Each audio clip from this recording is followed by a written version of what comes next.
Testing, testing. We are live, and we got two people in here. Nice. So this is Hello, just everybody. so everybody out there. This is just an impromptu stream. It's running across both channels, but I don't know. It's just I haven't talked to Snapper in about 10 days, and I think we ought to just That's a have a long stream, time. seeing as I got a moment. Yeah, that is a long time. Matter of fact, I've actually been like, man, I haven't talked to Garrett in like 10 days. That's a lifetime for us. Yeah, and it's just a good chance to kind of test out this Thursday deal because probably coming up in July we'll be moving to Thursdays if it works out for everybody. Because Duke's gonna have a different work schedule, have to work weekends. During June, do you still want to do the whole me do a couple live streams still on both channels while you're working? Because I'd love to still do that. Yeah, sure. If we can figure it out. We just got to figure out how to do it.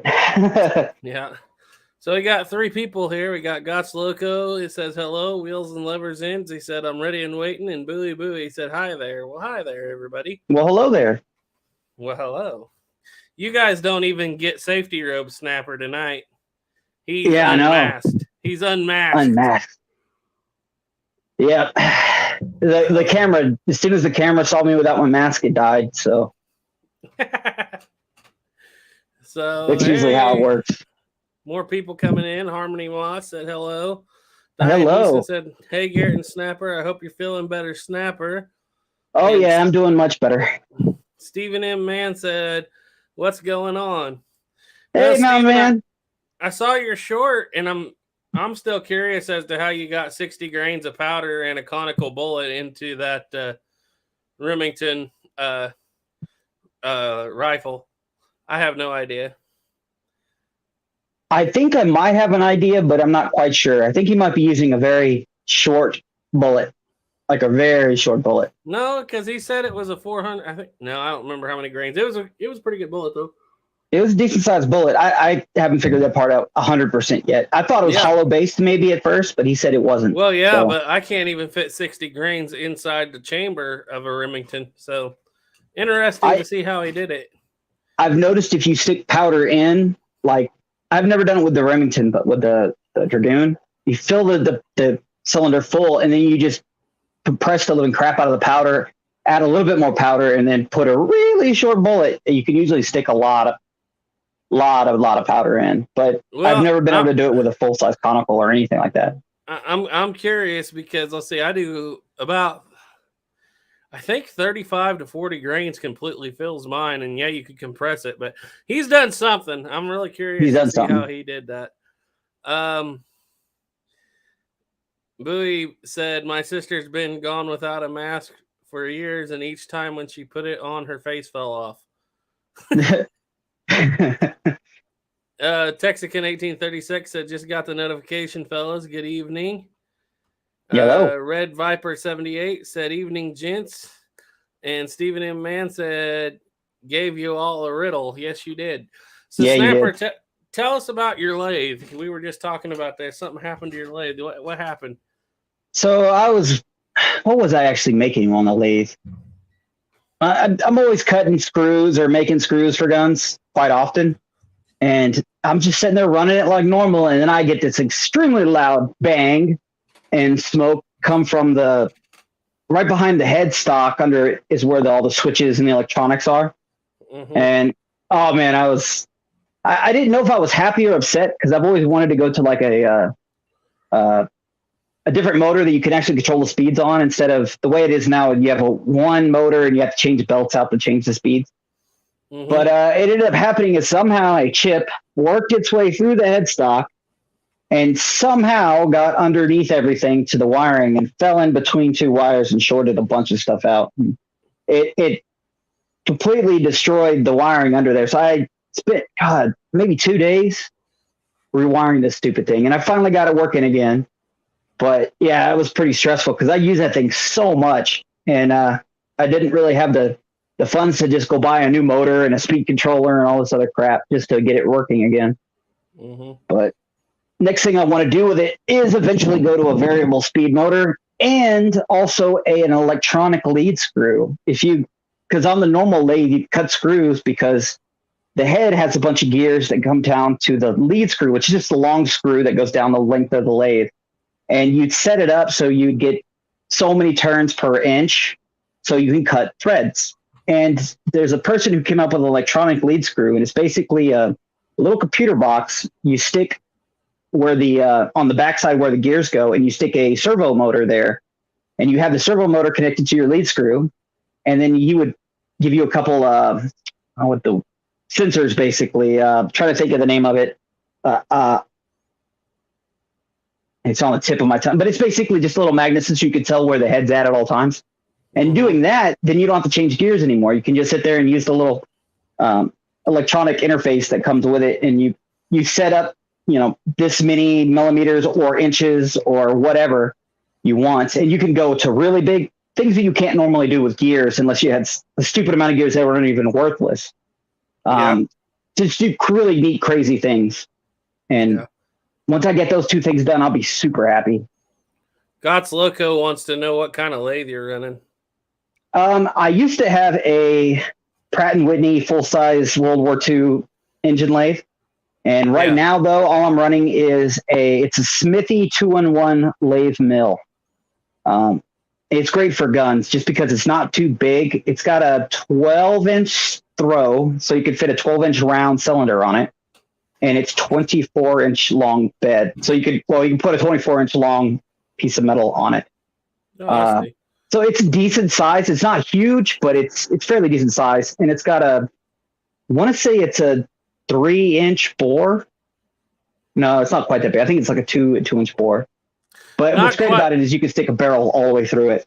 So not quite long enough to run a full length sharps and bore it up to 50 from 45. Man, you can, because the bore through the headstock, I can fit the barrel all the way through it. So you can actually, you could have a really long, and I could just continuously feed it through. That is one thing that's nice about it. Yeah, just having the big bore through the middle.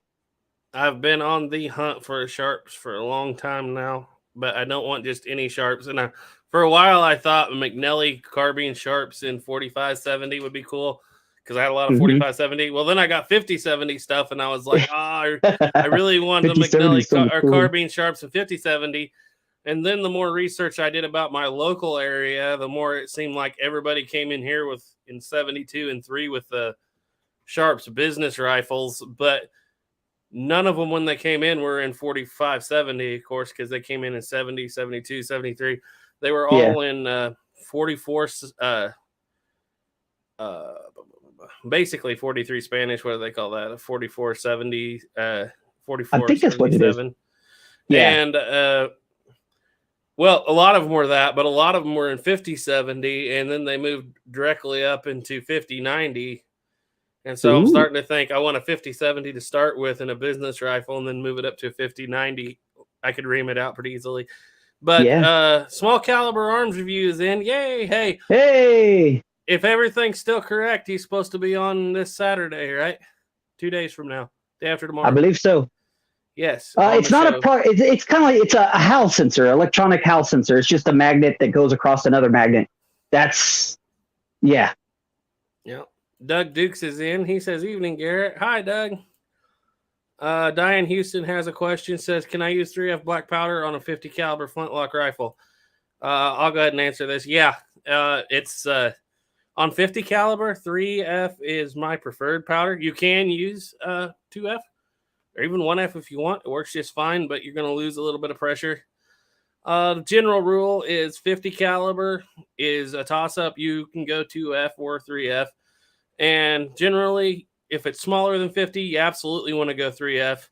And if it's bigger than 50, generally go 2F. And after I get past 60, or 62, I like up into the brown bests, I like to go with 1F.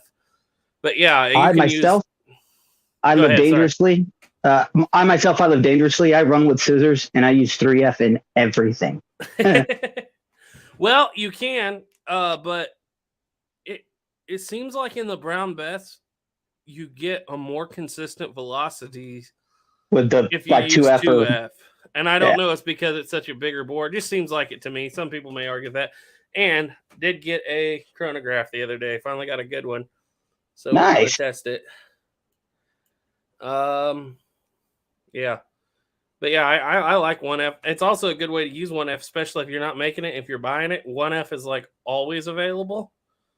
Yeah, and you can always grind it down to a smaller size if you want. That's all the different granulations. They're all the same power. Yeah. It's just granulated to different sizes. But if you do grind it down, you might have to repuck it, which means like if you get it too fine. Yeah. You might end up with some 4 or. You can do it, but you might have to invest in a press. You might have to invest in a press.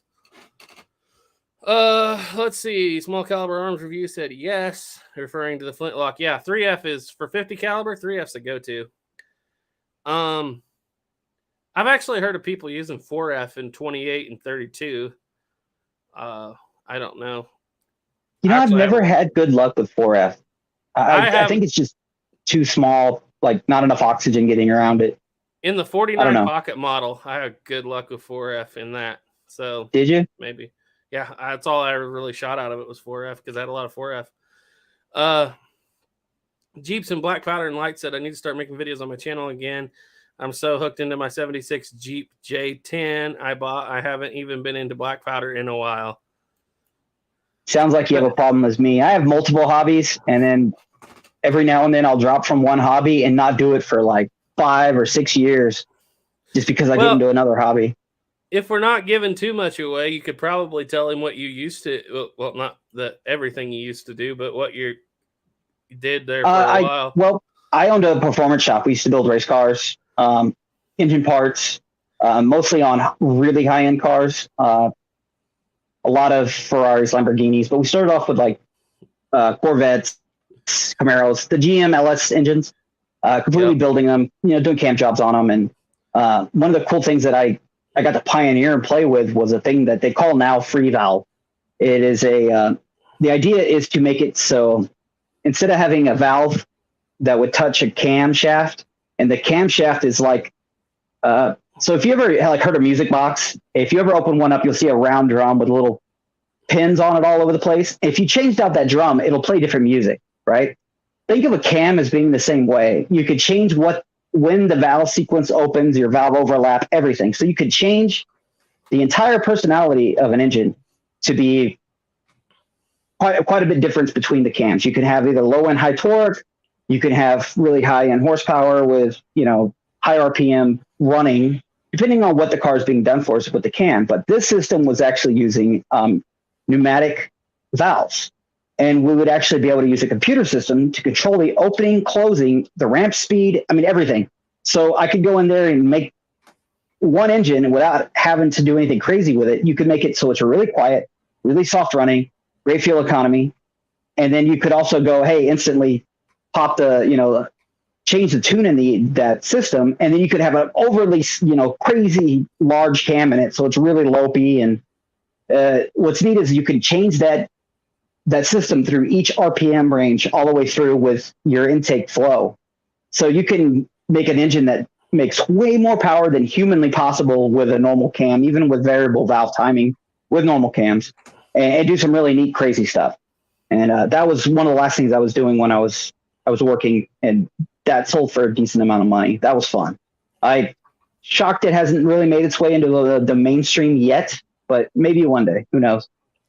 Yep. See, and you lost me at about the first sentence there. So he's always sent me pictures and stuff of him under the hood of Ferraris. And I'm like, oh, I know somebody now who has actually seen one of those. Anyway. I've driven many of them, played with them.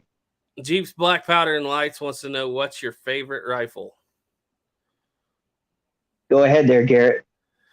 Well, I got a couple. As far as modern guns go, I've always been pretty partial to the 22-250 just because the way I work on the ranch and hunt a lot of coyotes. 22-250 and actually right now my 22-250 I've been using is just a standard Savage Axis. For modern guns, my brother-in-laws and I, all of us, we've used a lot of Remingtons, 720 30-06. I like that a lot. But as far as the guns I shoot like the most and enjoy, definitely still muzzle loaders. Even though I shoot and enjoy the single shots, like they're my second love. muzzle loaders are still my first love, and right now it's a toss up between my CVA mountain rifle and the Kibler Southern mountain rifle. So I like both of those nice. A lot. So yeah, go ahead. Well, modern, I would say, honestly, like I don't know why I'm a huge 22 fan when it comes to modern guns. I couldn't tell you why. Just because you could plink and have fun and it's not crazy loud. I love the AR platforms; they're great too, and the AK platforms. But my true love is the older guns. And it's kind of funny because most people that I know that are into newer guns, they think, oh, why it takes forever. Why would you even like this? And I couldn't tell you. I just love the older guns. To me, they have much more personality. They're more fun to shoot just because of the wide variety of what you can and can't do with them. And I would say at the moment, my favorite rifle, just because it came from one of my favorite people in the entire world, is that Winchester that I'm buying from you, Garrett. I absolutely love that thing. It's that 73 Winchester. Yeah, it's got a pretty good story possibly to it. And yeah, you know, I've had lever action Winchesters my whole life and I like them, but I've had pretty well all of them except for like the rare ones, like your 76s and you know, a couple of those. But like, and obviously I haven't had the 66 and the 60, but like had the 73s, had the 92s, the 94s, you know, never had a 95, but, you know, and I've always enjoyed those. What's that one we had for a while? It was the 88.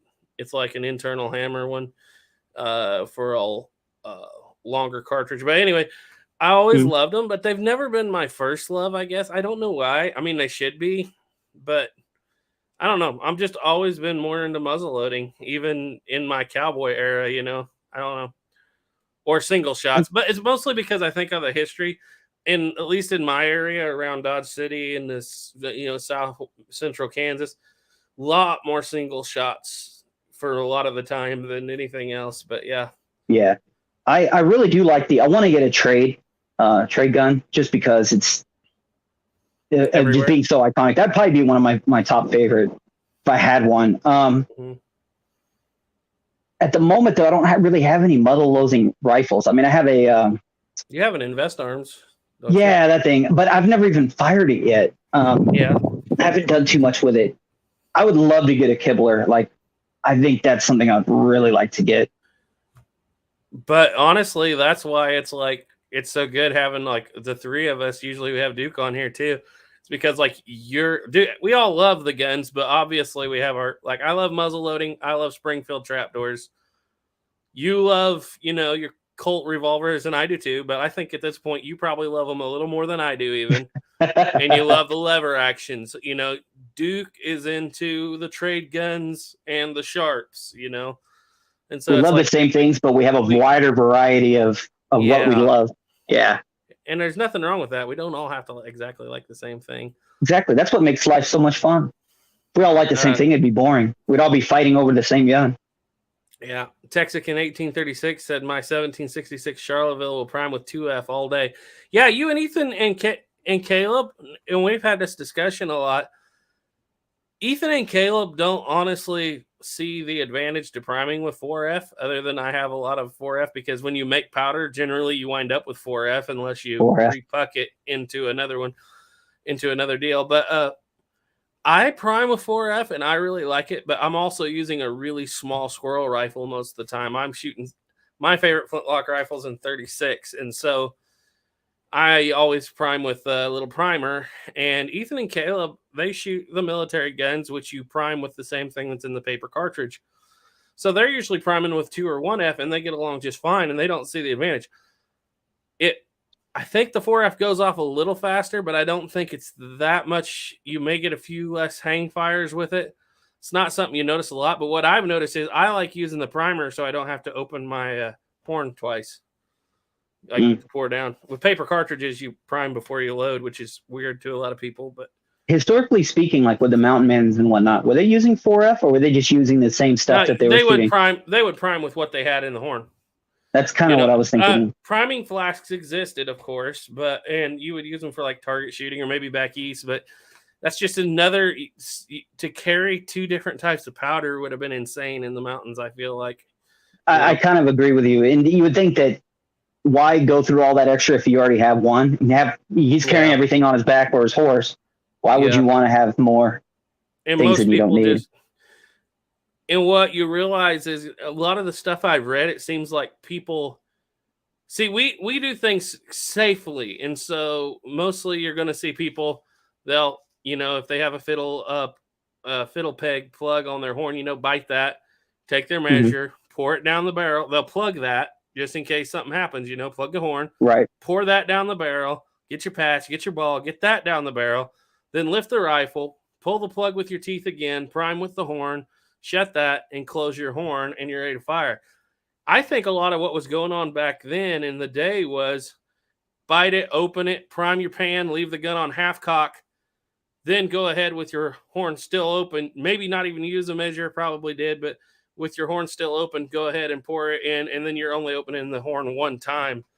But today, it's weird because militaries loaded or primed before they loaded for primed before they loaded, years.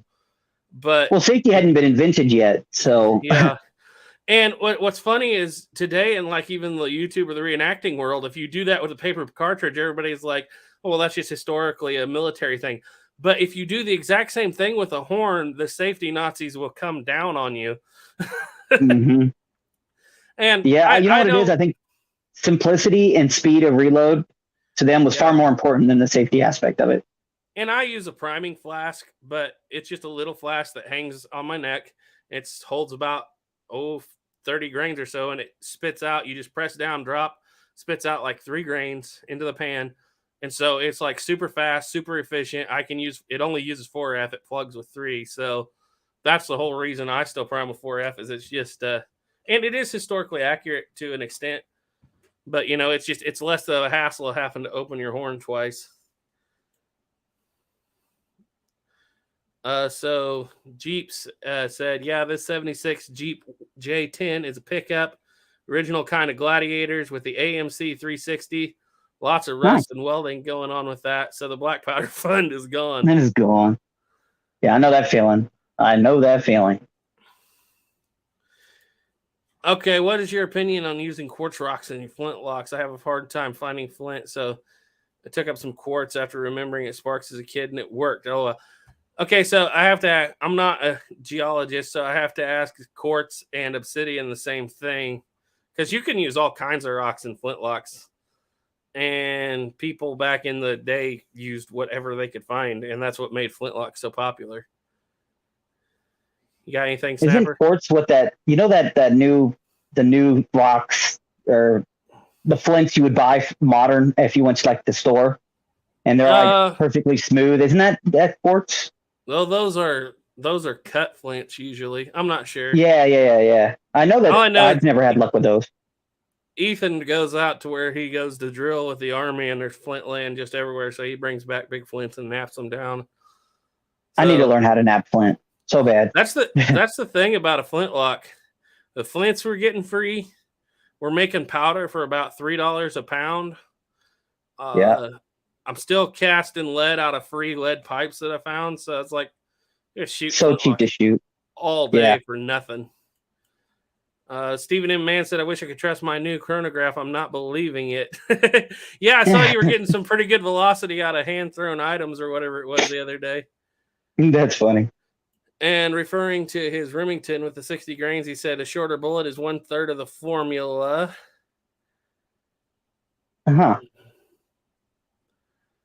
Sorry, I'm going through here just looking at a few guys. Something I hadn't thought of before, Garrett, real quick, before you go on. I did that test with the pocket Navy and the full-size Navy. Mm-hmm. And knowing that backplate is so thick, if you can just go in there and thin it out, I bet you could get almost 50 grains into that. I'm still so crazy. Confused on how that works. Me too. The only thing so I was looking at it, and the 51 Navy cylinder is much longer, but yet they hold the exact same size fill. So, and it looks to me that the back plate. Sorry, go ahead. I was thinking it is that back plate that the nipple screws into is far thicker. I mean, it's like an 1/8 of an inch thicker. So I'm wondering if you took that out, like you went in there with a What year was your 51 Navy made? 63, I think, if I remember correctly. So it's a later one too. Okay. Yeah. Cool. And technically, I mean, that, even though I don't believe the year because they're just correlating, Colt says my pocket Navy was made in 62 or 3 or 1. It's stupid. It just didn't make sense to me. I still think that those, for the most of them, came out in 65. But I'm sure that maybe some were made. But being that it's supposedly a first-year production, it's in the 7,200 serial number range. Yeah.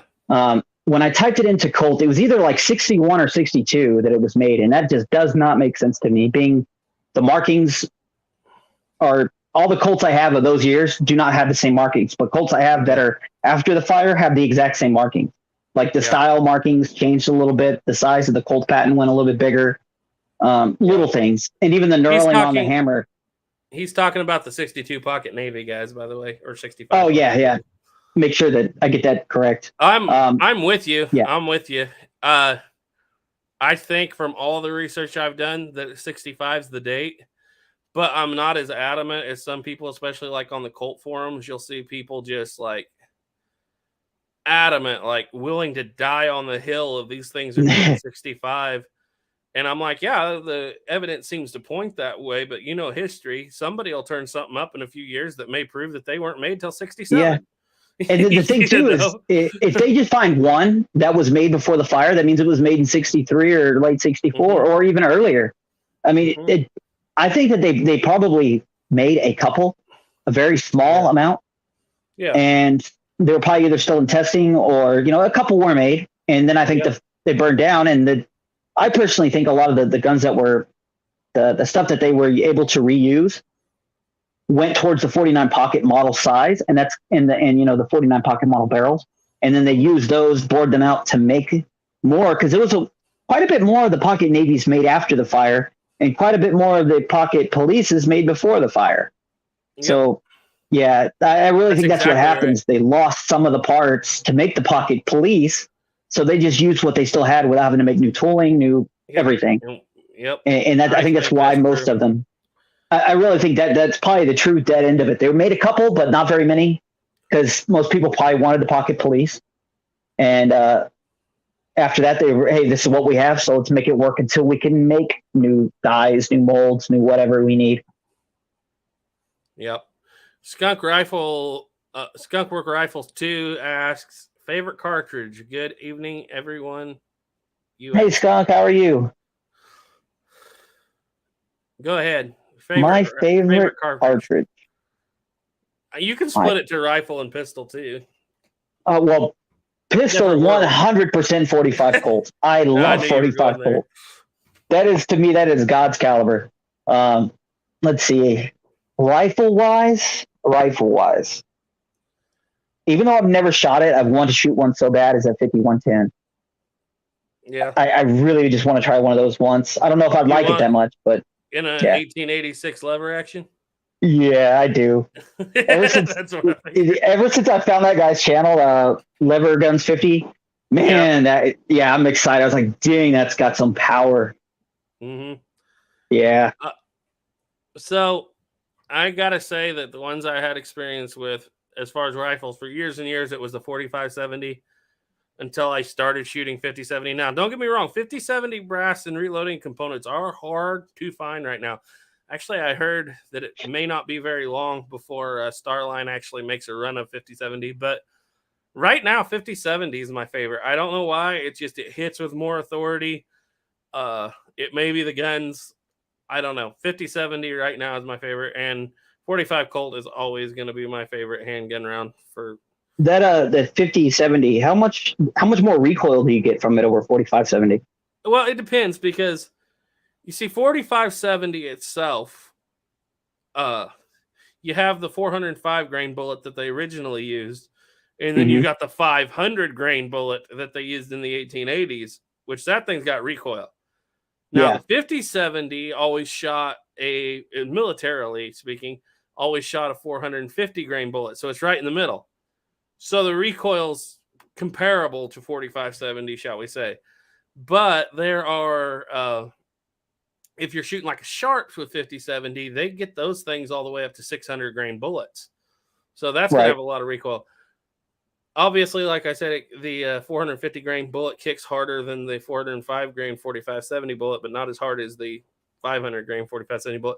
But Makes sense. It's a shorter cartridge because since it's 50 caliber, you can get that much powder. Have to be as long. Yeah, a shorter cartridge, shorter receiver. I don't know. It's just something about it. It hits with a lot of authority just because of how big the diameter is, And that's what's in that cadet rifle, right? The 50-70? Yeah, that was the government's cartridge from 66 to 1873. So Gotcha. all the guns in there, they used them, and really was a big buffalo hunting round before the 50-90 came out. And everybody liked it. It was just an all-around good cartridge, Oh, real quick, speaking of, remember quite a while ago I was telling you I was shooting the Remington Iroquois, the little reloaded 22s, and it had no power. So I reloaded it a little differently this time. And before I would just seat fill the cartridge pretty much full and then seat a round ball on top. Yeah. And it still was really weak. So I was like, what if I add a little bit more pressure? I sunk the ball into the cartridge quite a bit deeper to compress the powder. Mm-hmm. Yeah, that thing is not a weak cartridge anymore. Oh, yeah. Everything I was having a hard time punching through before, I had no problem anymore. Get a little. Well, your powder probably got a little better too. That too. I was now, I would say, at least equivalent to regular, like brand new CCI 22 LR, very close to that. So it makes decent power now for a little tiny revolver that fits in the palm of your hand. Yep, because we shot that Smith & Wesson #1 a lot, and we did it that way too. But we never always loaded it with 4F too, so that probably helps a little bit too with power. Yeah, I haven't done that. Jeep said his favorite rifle is lever action 44 Big Boy Henry. Black powder would be a 54 caliber Hawken. 54 is God's caliber in a Hawken, and as far as I'm concerned, it's absolutely my favorite caliber. Or black powder cartridges in my 74 Sharps Quigley edition. So is that a 45-70 Jeeps? Or is that, did you go ahead and get the 45, 110, or 120? Rod's Vintage Guns and Gab said, greetings, guys. Stephen M. Mann's favorite cartridge is 35 Wheelin'.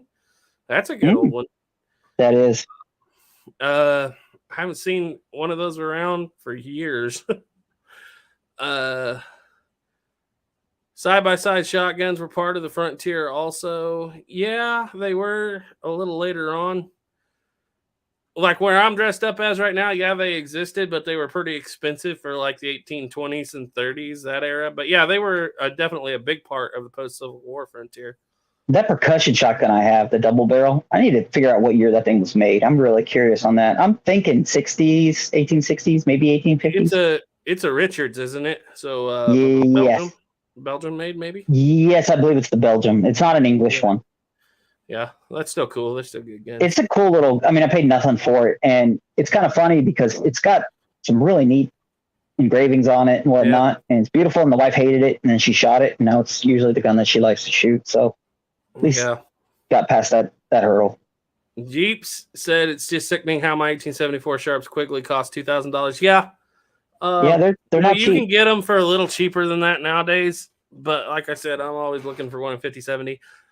Tonight, possibly, if Caleb gets here before we shut this down, we may do a live unboxing of the most expensive rifle that we have ever purchased. We actually, it was so expensive. We bought it back in February. And we've just been making payments on it because we couldn't swing it all at once, but we needed it for the Trapdoor series. And it is an odd duck. The very first? The 65, yeah. Yeah. And they only made 5,000. And this one's actually pretty nice, even though it's a shortened barrel. We actually have the provenance on it for when it was cut, who it was cut for, and where it went. And it still comes with its bayonet and everything. So we might unbox that a little later. It was... I'll tell you right now, when we bought that, I was wishing we were buying the 74 Sharps Quigley. Yeah, these guns change their mind a lot once you start spending the big bucks on them. It goes from, hey, that's a really cool toy to, there. Oh my God, don't touch it. Yep, we are finally there. We started in December, and we finally have all the mainline trapdoors. We don't have a 70 carbine because they only made 300 of those, and we don't have a long range rifle because they only made 150, and we don't have a forager shotgun yet, which we may still get. They only made 1,500 of those. So those may be ones we just talk about and pretend like, Yeah, I think you actually had the best collection of trapdoors than anybody I know. Or museums I know for the most part. We have the same trapdoor collection with a little bit with the carbines though, but we have the same trapdoor collection the channel Sear Trip has now. We also have the carbines though, and he didn't have those. So Rod's Vintage Guns and Gab said, I have a 62 caliber trade gun built by David Dolliver. Love it to pieces. Yep. That's a good those trade guns are nice. Trade gun. Six Semper said, I love patch round ball. Six Semper Turbanus said, I love patch round ball. I can't explain it. Me neither, but I like it too. I do too. Jeep said, I prime my flintlocks with 3F. Don't switch back and forth. Seems to work fine for me. Yeah. I've always shot mostly the same powder I shoot out of the guns every time I've used the flintlock. Never had any real issues from it. That's the thing. When I was buying powder, like even before I got into Swiss, back when I just bought GoX all the time, I would only buy 3F. And so, that was all. A lot of money 3F for just 1 pound of 4F that you're only going to use for one thing. And Swiss is going to go up 20% according to I know. Loading. That's going to be a $50 pound of powder when it's all said and done. That's going to be scary. Yeah. I'm so glad we started like this whole making black powder. It not only does it this whole time of being hard to get black powder and going way up in price, it made it so it's easy to shoot. And then at the same time, it's so much cheaper. So much cheaper. And when you corn your own black powder, you basically automatically come out with what I get everything technically if you want. I basically get what I call 2F is closer to 1.5F Swiss because our screens are a little different size. But basically, I get a real heavy 2F. I get an almost perfect 3F, and I get an almost perfect 4F. That's how mine are as well. That's kind of how I set mine up to grind. Mostly as close to perfect 3F as I can. And then you get some a little bigger and then some smaller. Yeah. But right now I'm actually set up to make about 2-to-1, 2F to 3F for the most part. And then right now I'm just repucking the 4F because I've got so much 4F I'll never use it all. But because Ethan shoots those 200 grain charges, that'll eat a pound of powder fast. Yes, it does. You go out there with 100, 200 grain charge paper cartridges, that will eat a pound of powder in a hurry. Yep. He said, Stephen M. Mann agreed. Doug Duke said, I also prime with 4F, but just me. Yeah, I use it just because I have the 4F. It might make it a little faster. And like I said, I don't have to open the horn twice. So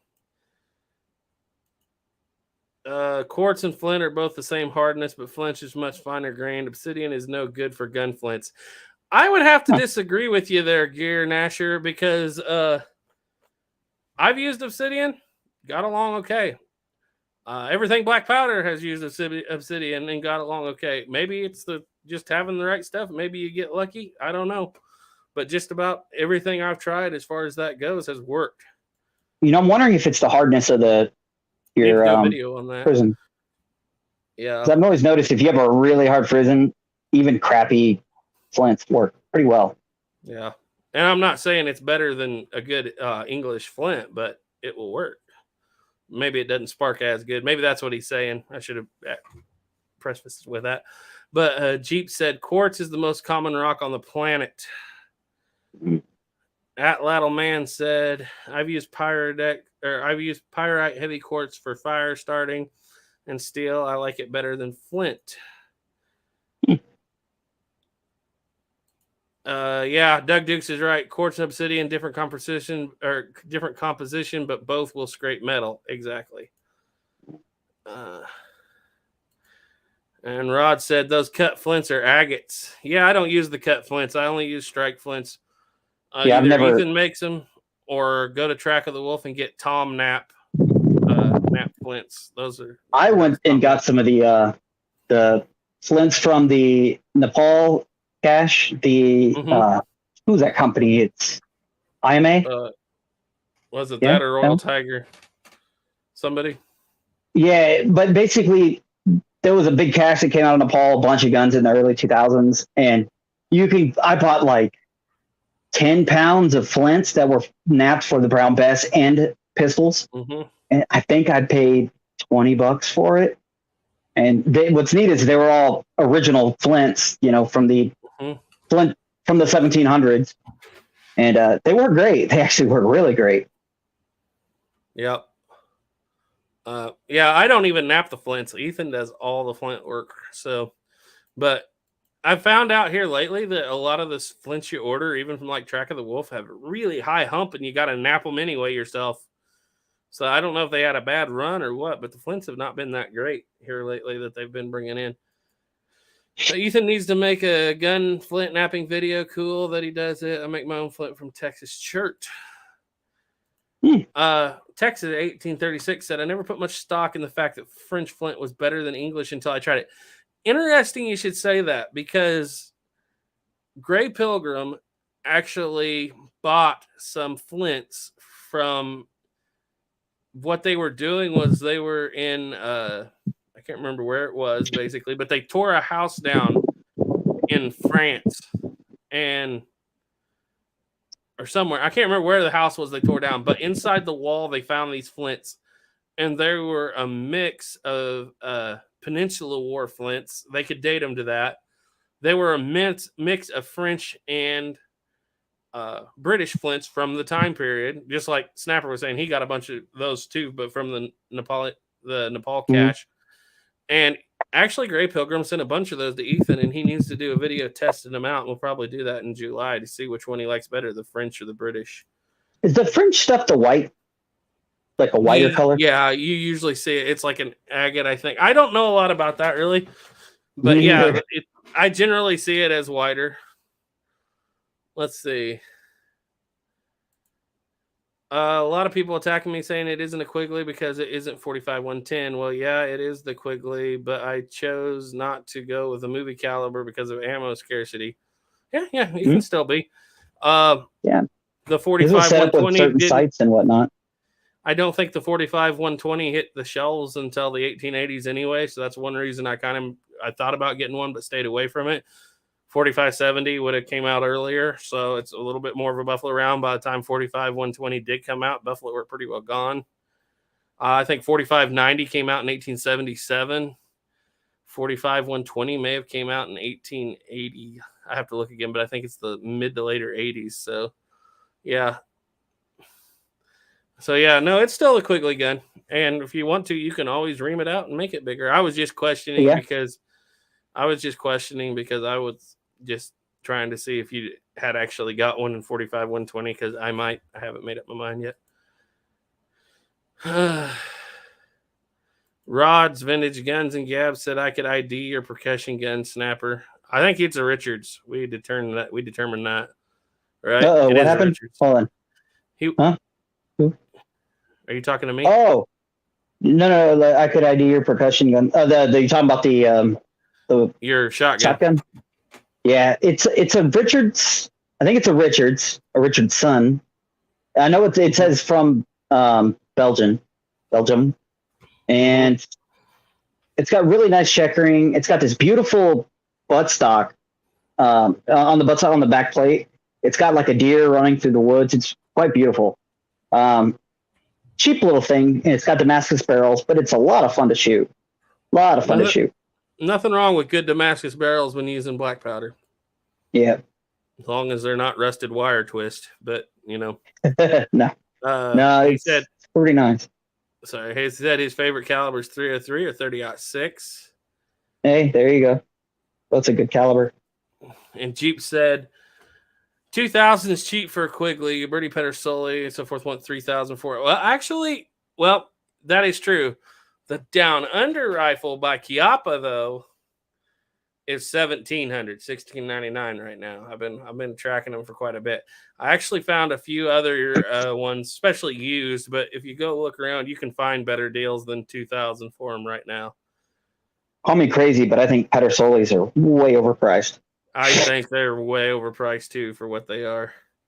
But to be quite honest, when it comes to sharps, you're going to go with either that or you're going to get a Shiloh or a C sharps, and those things. Granted, they're made in America and made better, and they don't have all the junk on them, supposedly. But boy, those things are $4,000 or $5,000 for. Yeah, and for just one, especially not even an original, that's a lot of money to spend on a gun. Yeah, for a modern gun, anyway. All right, we got a question here.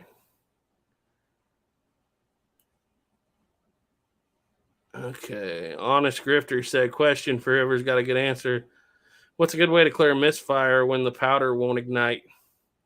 Depends on the gun. Just depends. If it's a revolver, there's multiple ways. You could even try sticking better powder down the if it's cap and ball, right? If you want to stick a little bit more powder down the nipple, like make sure it's good powder and then try to get that to ignite. That little bit is enough to push the ball and whatever powder you have in the barrel out. You could use compressed air. That actually works pretty well. And I always I have this, it looks like a screwdriver, right? But at the very end, it looks like a wood screw, like a really wood screw. And it's fairly long, but I always keep that in my range box if I didn't get to shoot something or, dry balled it, whatever. And you just push it in there, screw it into the lead ball and pull it right out. It's pretty simple. Yeah. So if your powder won't ignite, you have to ask why. Is it wet? Because with the correct conditions, wet powder will dry and you might be able to shoot it later. Did you put powder in it? That's always the next question. I dry ball them all the time. And if you do dry ball it, most replicas and even quite a few original guns have what they call an L breach back there. And a lot of people complain because they're hard to clean. And even Military Heritage, a lot of them have it where it's kind of V'd off, but it's designed so the ball can't get past the flash hole. And so you can't drive the ball so far down, you can't work powder behind it, which is usually one way or another.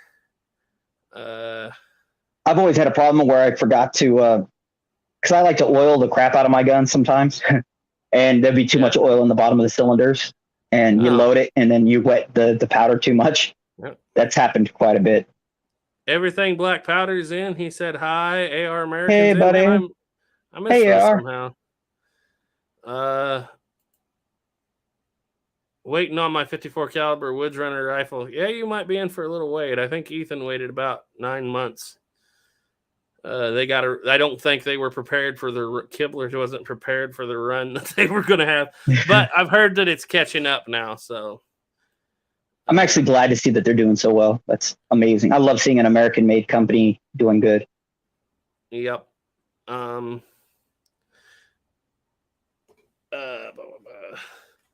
Yeah, it's impossible to find 45 110, but honestly, 45 110 brass on the internet is easier to find. What I found was it and 5090 were easier to find than 5070 and cheaper. 5070 is coming back though, guys. Just hang in there because Duke just called me, said he knows.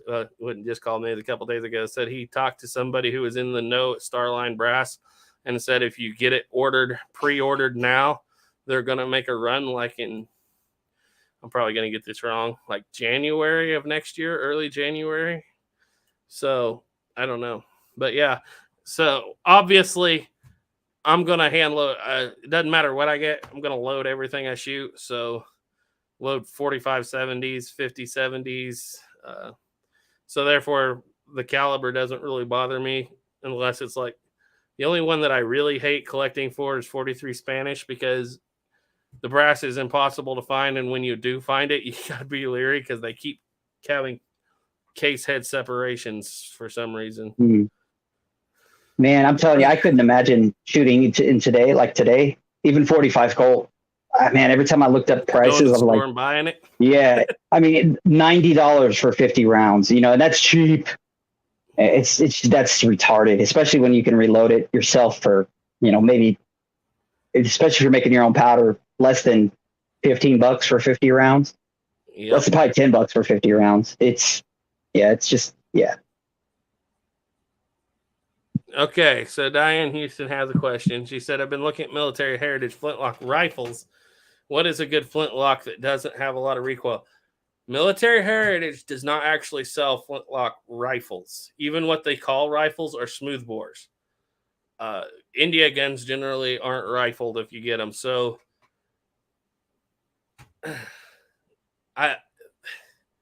recoil. Most of those are military guns, so they're going to be pretty big guns. Yeah, but the thing is, you can shoot whatever you want out of them. That's true. You don't have to be historically accurate. You can load a Brown Bess with 15 grains of powder and watch the ball fly down the range and hit the target, Brown Bess, but if you're doing historical loading or whatever and you're looking for a gun that kick, don't get the Brown Bess. Because depending on what area you're going to shoot it, it could be 120 grains, it could be 200 grains. I'm trying to think. They have some 62 caliber trade guns that are smoothbores.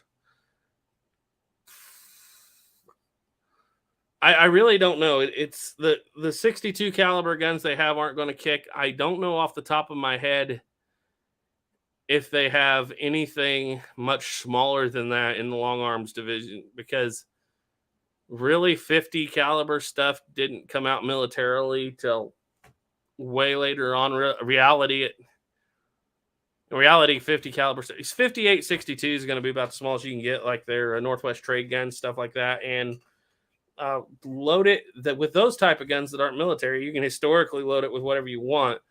Like I can shoot 110 grains in mine, or Caleb will shoot it. Sometimes if he just wants to plink, he'll go out with 10 grains and just for the fun of it, watch the ball go down the range. It doesn't really matter. If you're looking for a rifle, it's more money, but I suggest there's a couple options. You can go with a flintlock Hawkins style, gun from the store. They're not that great, especially, Traditions. I mean, they're good. We have a couple of videos on them. The Traditions, Pennsylvania, Kentucky rifle flintlocks are okay. They got split stocks. Kibler's Southern Mountain Rifle and 32, 36. That's what I shoot the most, just because there's no recoil. I burn 30 grains of powder every shot, little bitty round. That was like a 22 back then. Well, it's more powerful. I get that all the time. It's more powerful than a 22 because it's quite a bit hotter than a 51 Navy. Right. And has a longer barrel. But basically, I agree with the premise of that it's one of the cheapest, lightest recoil things to shoot. So, yeah. I got to get one of those. I want one. Yeah, if you're willing to spend $1,200, get yourself a Kibler. If you're looking for that $600 range stuff, get yourself, Traditions or something to start with. But yeah, military heritage is mostly going to be military smoothbore guns. I don't think they offer anything that's actually rifled, even though they sell like a copy of the Baker rifle, but it's actually a smoothbore. And if you wanted to make it a rifle, you'd have to send it to somebody like Snapper and get it lined. Yeah. Let's see. Task Force Tyler's in here. Hi, Task Force. Hey. GAC Plinking says hi. Gear Nasher said frizzen hardness may be a big part of it. However, obsidian wears out quickly on a hard frizzen like Cochrane, and softer frizzens like L&R has been putting out lately eats the edge. Yeah. I don't think that obsidian's better, but it would work. It would work on a pinch. You could get away with it.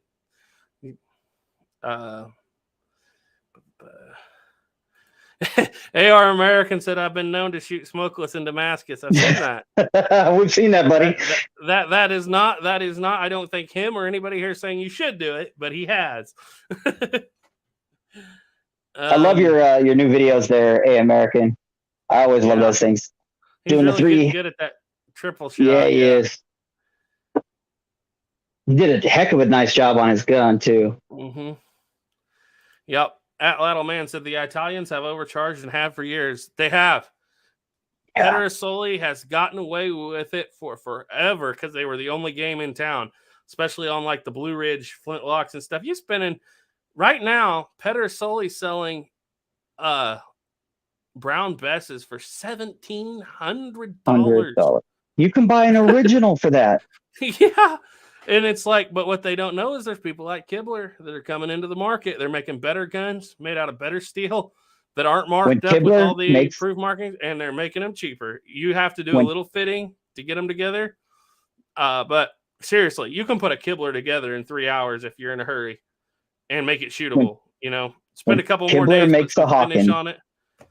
If Kibler makes a Hawken, yeah, that's gonna that will take the world by storm. Yeah. A period correct Hawken that you only have to do about 3 hours of labor to make the kit shootable. Now, obviously, it takes a few more days to get finished and everything on it if you want. I did mine in about 4 days total, and I did like 15 layers of linseed oil on that. And yeah, but if they make one that you can put together that's period correct, and you sell that thing for $1,200, it's over. They'll put Pedersoli out of business. People. It's over for a lot of Italian companies as far as their Hawken rifles go, because right now Pedersoli's plains rifle or whatever they want to call it, I don't think they're calling it that anymore, but it's fairly nice. But that thing is like $1,400, something like that, $1,500. And it's the part that I hate about the Pedersoli is the laser engraving, like all the modern crap they have to put on it. It's like you charge this much money, but yet you still have the really cheap black powder only markings. It's just, it kills it for me. Yep.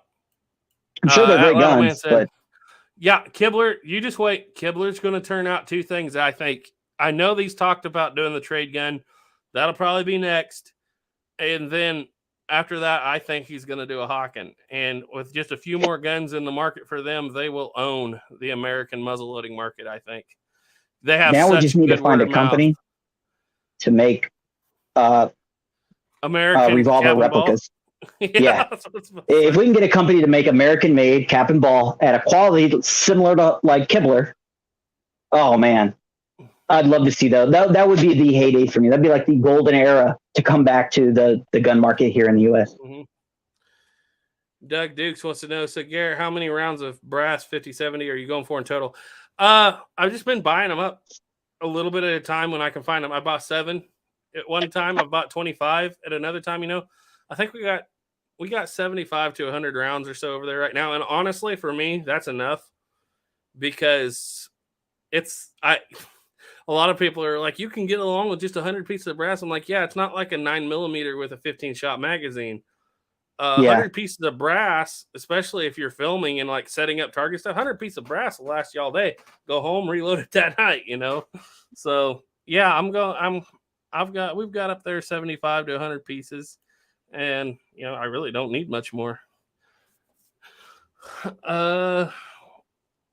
Jeep said, to be honest, any black powder rifle really has no recoil. For the most part, if you're talking about muzzleloaders, so for the most part, I know some guys that shoot 69 caliber rifle muzzleloaders with 150 grains, and once you do something like that, that's a lot of recoil. Take for instance a black powder Sharps in 50-140. That's gonna hurt in black powder. And that, you go watch the Cinnabars video on that. Lever Guns 50 has a video on that too. That's a take 2 shots and you're done. Black powder can get there. It's just but I know you're probably talking about like a 50 caliber to a 58 caliber muzzleloader. Yeah. 110 grains with 110 grains of shot on top of it, square load out of a trade gun. That'll kick you. It'll move you around. That channel Cinnabar, we got to get him on here one of these days too. He just released a video of the gun I once bad. That Colt revolving carbine. Yeah. I need to get me one of those so bad. Yeah. I should have read the next comment. He said, unless you're loading like 120 grains. Yeah. Everything black powder said you could load them enough to have some pretty good recoil. Yeah, you can. William Schlossler's in here. He said, hi, everyone. Howdy. Yeah, but it's still not comparable to anything with a cartridge. Yeah, it is. I would say yes, it definitely is. I didn't flinch bad when I first started shooting flintlocks because we're shooting some smaller stuff. I developed a flinch using a square load 110 grains of powder with the same. Actually, I was doing 2 loads of that a shot. I developed a flinch so bad in over just, and there's a couple videos you can go back there and watch it. I still fight it. It kicked me harder than any 12 gauge, even like a 12 gauge buckshot. I would say it would have been comparable to like a 12 gauge 3.5. I don't know why, especially with those heavy loads. They just kick hard. I think the hardest thing I've ever shot with kick was a brown bess with almost 200 grains of powder. But that's not, it's a musket, not a rifle. I think that's the thing. Hard. Ethan can shoot that brown bess 200 grain charge all day long. He'll shoot the 240 grain charge in the matchlock, and he doesn't develop a flinch. Really? I can develop a flinch overnight, and then take me 6 months to work it out again. Work it out? Yeah. Ethan must be a mutant or something. All right. Task Force Tyler has a question here. What would you say is the most historically accurate Western? We talked about this the other day. I think it was you I was talking about this with about a couple weeks ago. I don't remember. Well, it might have been me, but I slept since then. It has to. What were we talking about? Are you talking about the historical accuracy of the story, the historical accuracy of the firearms, the historical accuracy of the clothing? Sadly, one of the most historically accurate filmed representations of the West is probably Little House on the Prairie. The Prairie, yes. Yeah.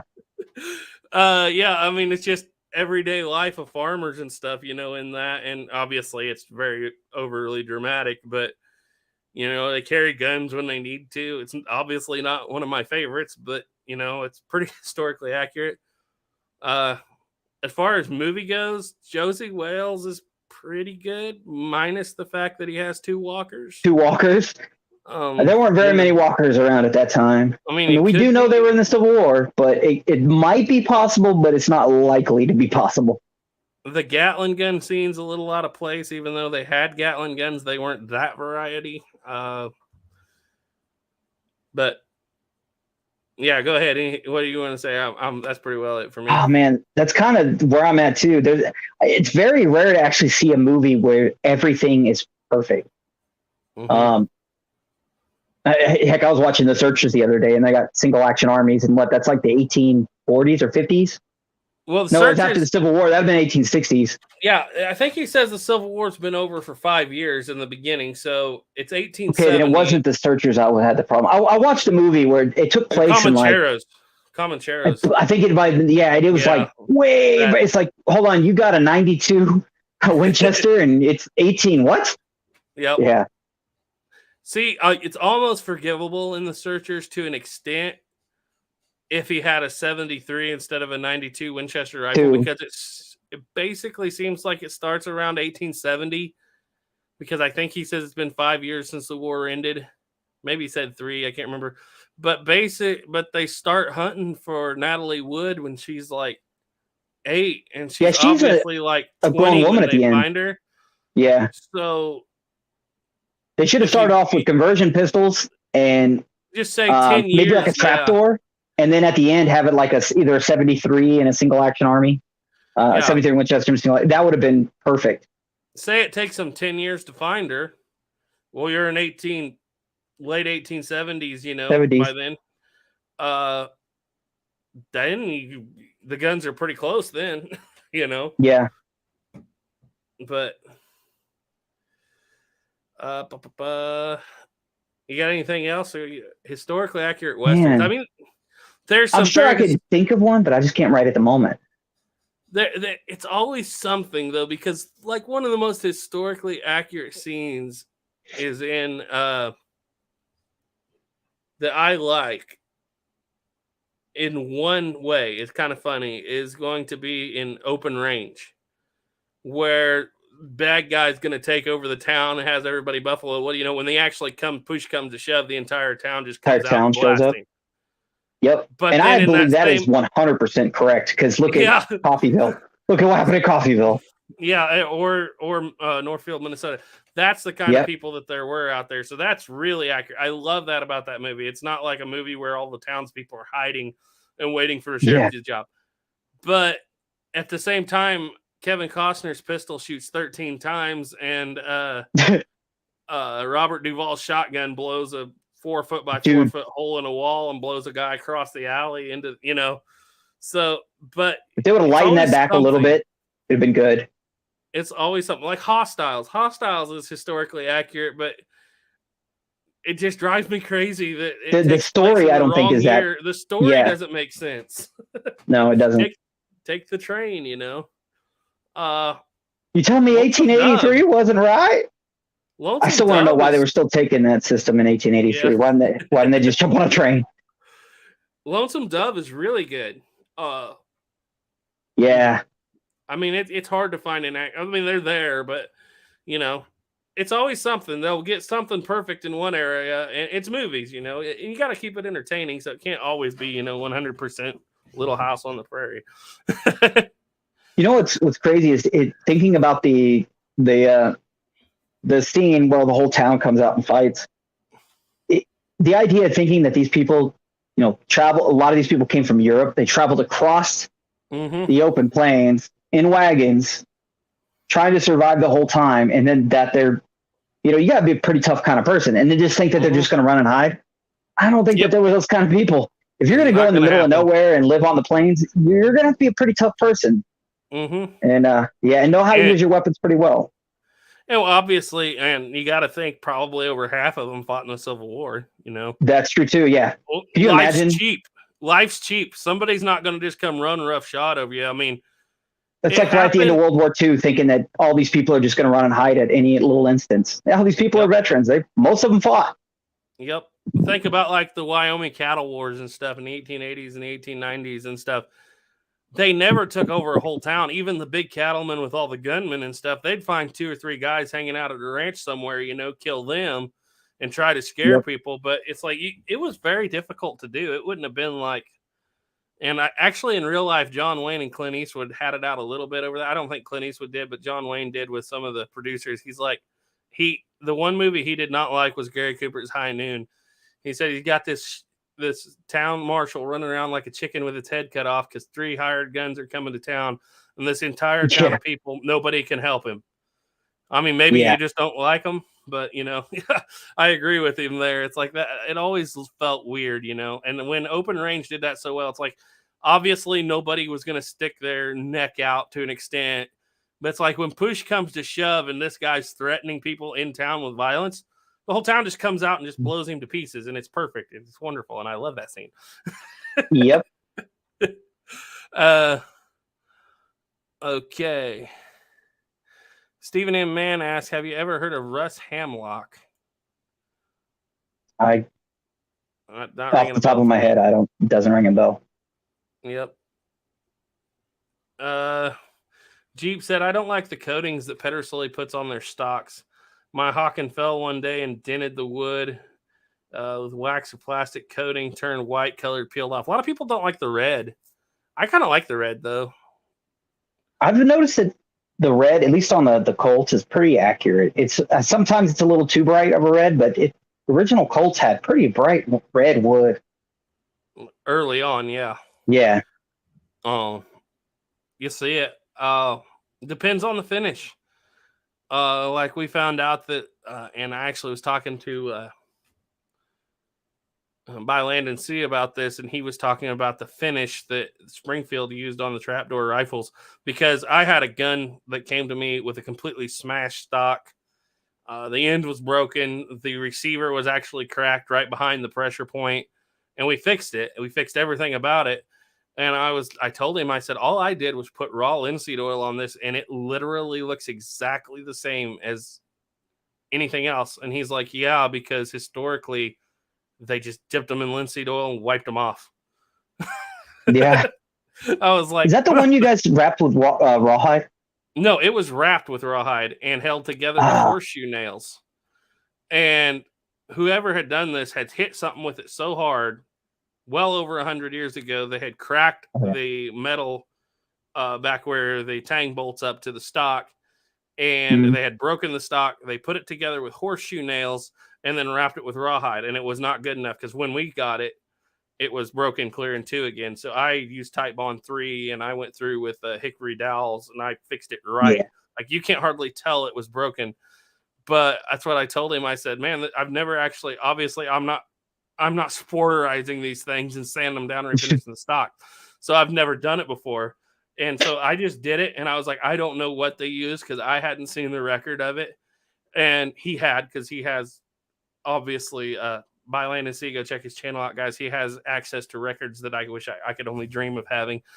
And he told me, he's like, yeah, just dipped them in linseed oil, and that's it. And it came out looking brown, not red, but you know, and it depends on the finish of what I'm saying to make the color. But yeah, Colts. A lot of originals I've seen are a little red. Yeah.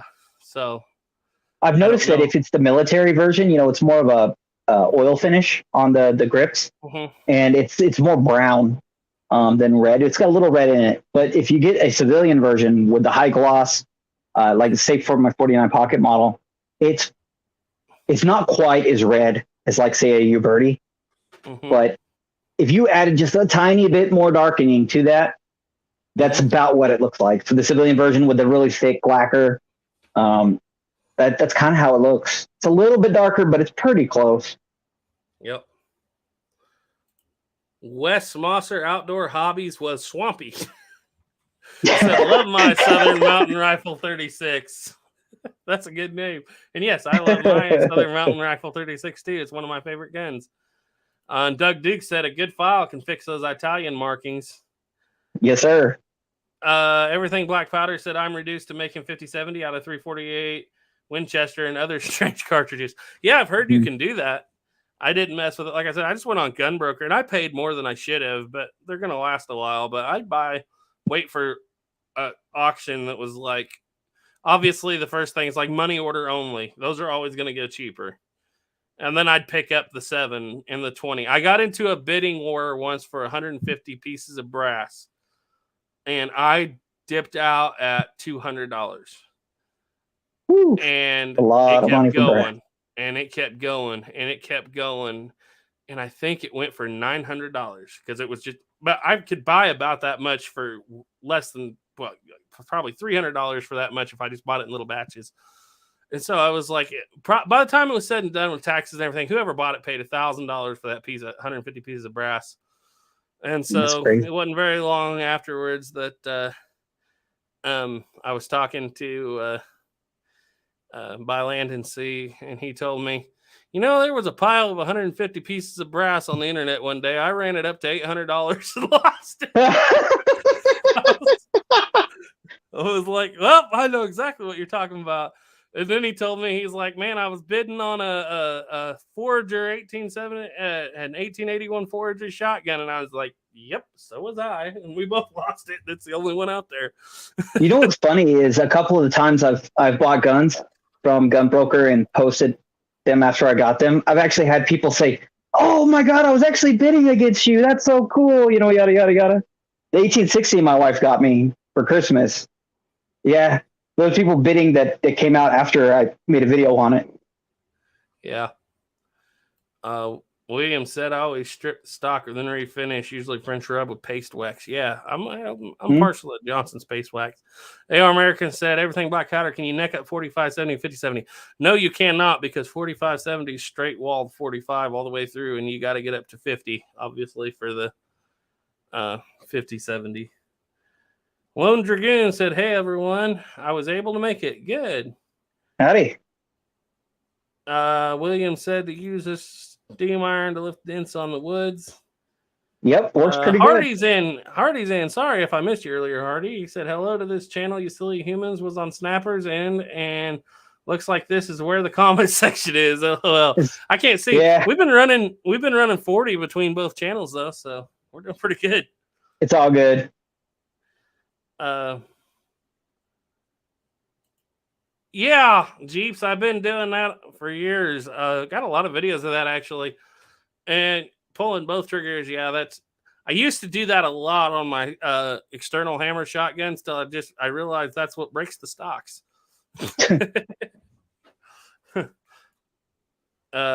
Take the shotgun, my side-by-side I used for years, and Caleb actually has it now, but was basically the Colt 1880 or 78, but it was the one that Cimarron makes, and it actually has 3-inch chambers.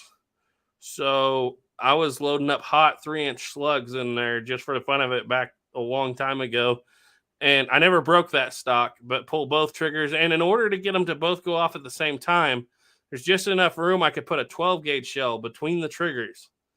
And when you would pull the front trigger, you automatically get the back trigger at the same time. You use an empty 12-gauge shell. And with 3-inch slugs, that was hard on things. I probably wouldn't do it again, going back and looking at it.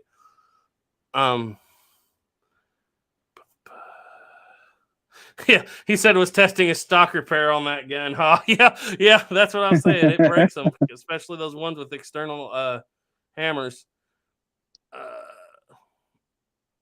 Last of the Dog Men is out on YouTube now.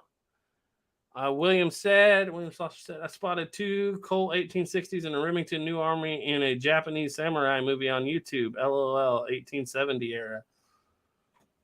You know what? That's actually historically accurate. Go ahead, Snapper. Yeah. Sorry. Yeah, believe it or not, you'll be amazed how many Colts made it to Japan. There are even Colt single action armies with the Japanese crest, the flower crest. I forgot the exact name of it, but yeah, on the wood stocks, because quite a bit of Colts went to Japan. The chrysanthemum on it. Yep. Yeah, during the Boshin Wars, you'd be surprised. So some of them have come back now, but probably more 1861 navies went to Japan in the later 1860s than they made for the Civil War. I'm not saying 51 navies or 60 armies. 61 navies went over there. A lot of them. They're marked all over the place. Colts were big in Japan. Yep. A matter of fact, if I remember correctly, the reason why the couple of single action armies ended up in the prince's hand or the emperor's hand, because they loved them so much. They were huge fans of Colt. And it was a gift that was sent to the emperor. 2 beautiful single action armies. They're still there. And yeah, they dressed them up real nice. Yeah. Japan is probably one of the, outside of course, like Mexico and England and some of those places, Japan's going to be one of those countries where you're going to find more Colts than most other countries. It kind of, the samurai culture is a lot like the Western cowboy kind of ish culture in a way. So it makes sense. That's why we have the Magnificent Seven. But here's a question. Yes. That little man asked a question. I'll let you go for this one because I'm not that studied into it. But here's a question. The Army started shortening their 1873s from 7-inch cavalry length down to 5-inch artillery length. I think it's 5.5 actually. But 5.5, and this was supposedly finished by the Spanish-American War. When did it start? I thought it started. So the Spanish-American War. It started during the Spanish-American War. Now, they did make them in the 5.5-inch versions before that, but there weren't very many made. But what ended up happening is once the Spanish-American War hit, they had the 38 Colt, and it wasn't doing the job. The people, I forgot their names, but they would wrap themselves in linen really tight. Moros. There you go. And the 38 Colt was just not killing them fast enough. So that person, even though it gets shot a couple of times, he'd still be able to kill the soldier. So they wanted something with a little bit more oomph to it. So they went back to the 45 Colt single action armies, and they just cut them down to 5.5 inch. Now, if you ever get one of those and it has matching serial numbers, most likely it is not right. What they did was they just took those guns apart in big batches and they just threw them together. They did not care about the serial number ranges and where they went. So if you have one with all these different matching serial numbers and it's 5.5 inch model and it's a U.S. cavalry Colt, the U.S. markings and everything, that is correct. Now, if you have one that's like 5.5 and it's got matching numbers, be leery of it because it's not likely. Matter of fact, I don't think I've ever seen a real one that had matching numbers. The likelihood of that happening is next to nothing. The only way it would have matching numbers is if somebody bought it as a 7.5 inch and cut the barrel down themselves. Yeah.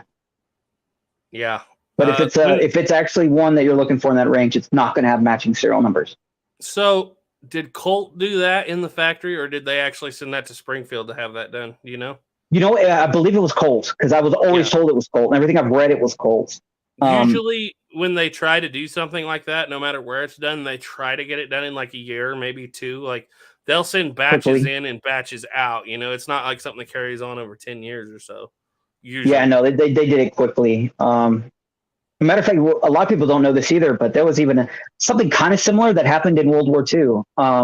There was a bunch that those 5.5-inch artillery models that were nickel plated and sent to Britain for the they're known as the Battle of Britain guns, because Britain was needing arms and the military still had a bunch of single action armies, and they nickel plated them. I don't know why they nickel plated them. I truly don't, but they're nickel plated, and yeah, that's one I'd like to get my hands on too. Obviously, they had to re-regulate the sights and everything when they did that too. So I wonder. Yeah, I don't know how they did that. I'm sure because they actually had the artillery models. I bet you they just cut the sights down to the artillery model length, the earlier models. It'd be a good thing to make a video on when I can study it, because I'm pretty sure there's a powder change in there too. Not the type of powder. They're using DuPont powder, I know. But I don't think they went to smokeless yet.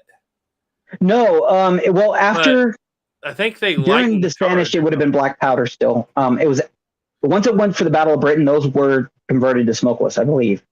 But the ones that went to the Spanish-American War, they were still in black powder. Yeah.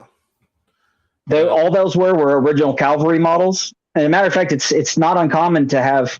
You'll actually see guns that were Ainsworth frames. Like this would have been roughly the serial number that would have been at around the same serial numbers as the guns that were at the Battle of, the Little Bighorn. Obviously, it wasn't there because, most of those guns are missing and nobody knows what happened to them. But really high-end, expensive guns that if they were still matching in 7.5-inch, they would be $100,000 guns. But you can find one as one of those cut-down artillery models for the Spanish-American War with, an Ainsworth frame and then, later version grips, all mixed up within the 73 all the way till 91, 92. When did the military, I know this number, but I can't think it off my head, when the military stopped bringing in single action armies, actually buying them. It was 90. I want to say 93 at the same time that they went to the. It was like 92, 93. But I can't swear to it. Yeah, I know it was in the 90s, the 1890s, the beginning-ish part of the 1890s when the military stopped buying. Well, and then that's when they went to the 38 Colt. Yeah. Well, they went to, because they got the 95. I need to look at. You have the 92. I haven't even had this conversation in a long time. Colt. So let's see, 92, 38 Colt, the 95. I have to go back and watch my videos because I haven't researched it for a while. Yeah. I haven't researched it in a while too. Skunk Works Rifle 2 said Captain Kirk with a hollowed out log and homemade black powder killing Gorn. LOL. William said Japan is far west, isn't it? Well, it's just depending where you're standing. Abraham Lincoln versus Zombies is by far the most accurate movie ever. That is true. I've been told this. I don't know. Lincoln wasn't believable. Terminator is going to be historically accurate. Unfortunately, I bet you're right. Oh, there's a lot of people laughing about that one. Even the movie Idiocracy, that's going to be a documentary one day. Yep. The Lone Dragoon said keeping a story historically accurate and fun to watch / read is no small feat. No small feat. That is true. That is very true. There's a couple of them out there. Mostly TV shows. Movies like Son of the Morning Star, TV series from the 90s. When they were making those miniseries, they got really good at it. And I wish they'd still do it, but obviously that's not their agenda today. But back in the 90s, they got really good with the miniseries, is actually having enough time. Take Gettysburg. I obviously I can't tell you if everything in it historically accurate or not. I'm no Civil War expert, but everything looks right to me anyway. And all those people were reenactors, and they're supposedly their equipment. And you know how those guys are. You got one too many stitches on your jacket, son. You're out of here. Mm-hmm. When they would take and allow the reenactors to basically, what's the word you would use? Not direct, but they would allow them to advise. Mm-hmm. Those were really good. And for a short time there in the 90s, they were so spot on. But yeah, for the most part, telling a story about a homesteader in the 1880s, they might have one or two exciting things happen to them in their life. You know, yeah. Days and days of just scratching their floor, planting seeds is probably more what it'd be like. Yep. Hardy said, I'm surprised nobody's made an Oregon Trail movie. The game is such a nostalgia kick that it would just sell out just on that alone. Yeah. You know what? That would be kind of cool. They couldn't do it today, obviously, because you would have a bunch of people whining and complaining about, one side or the other, or, it'd be a big fight. They probably wouldn't do it. But they have done it very well. I think it's called The Way West with Robert Mitchum and Kirk Douglas. I think it was called The Way West. That one is really, really good. There's a few good Oregon Trail shows, but yeah. I figured you'd have a lot of people mad because there's no like LGBT representation. Well, where's the trans people at on the Oregon Trail? Yeah. Just go on YouTube and find a historic audiobook. One I can think of is Days Crossing the Prairie in the 1860s. There's an audiobook on that. It's a famous book written in the time. And just take a look at the comment section and you could see what the reaction would be like if you tried to make something like that now. Maybe somebody will, but it won't be accurate either way. It's just too much infighting about such things nowadays. William said, my wife always mentioned Oregon Trail. Rip. Sorry about that. Hardy said, sounds like a sandwich. I don't know what you're talking about. No, I don't think you guys understand. They put protective coating on the wood stock for oils, and it's a plastic-like cutting and actually peels off. I'm not talking about the color or linseed oil, etc. No, I know what you're talking about. I've had a lot of those. It's like a lacquer, isn't it? It's kind of like that, yeah. It's like a shellac, depending on what the gun is. But yeah, I usually take that off. Does anyone know when Pieta Smith carbine restocks in stores? I have no idea. No idea either. It's one of those things that it's probably just as cheap to go buy an original. Yeah. To be honest. And I promise you'll probably have a better experience with an original too. Yeah, it said they use varnish.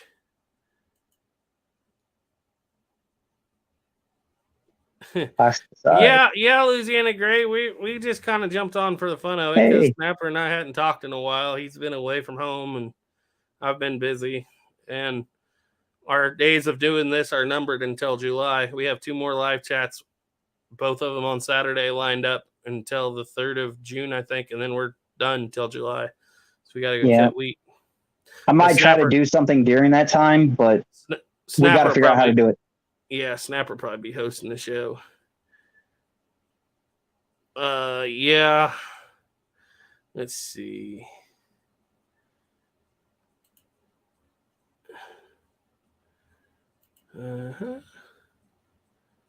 Wood loves natural oils. Yes. Yes, they do.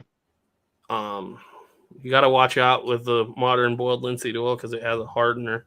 You need raw linseed oil, but then you have to be careful not to put too much on. But yeah, that's what you still want to use. Enough linseed or tung oil will turn a stock into a rock. Work for the Marines. Yep. Mm-hmm. Once a day for a week, once a week for a month, once a month for a year, and then once a year afterwards, just add a little more. Okay, hear me out. Hardy's got a comment here. You know the thing people do with ramrods using kerosene and linseed oil to make it all flexy bendy? I want to see a whole stock done that way and see what happens. Yeah, I don't know if I've heard people tell me that you've got to temper those things with kerosene.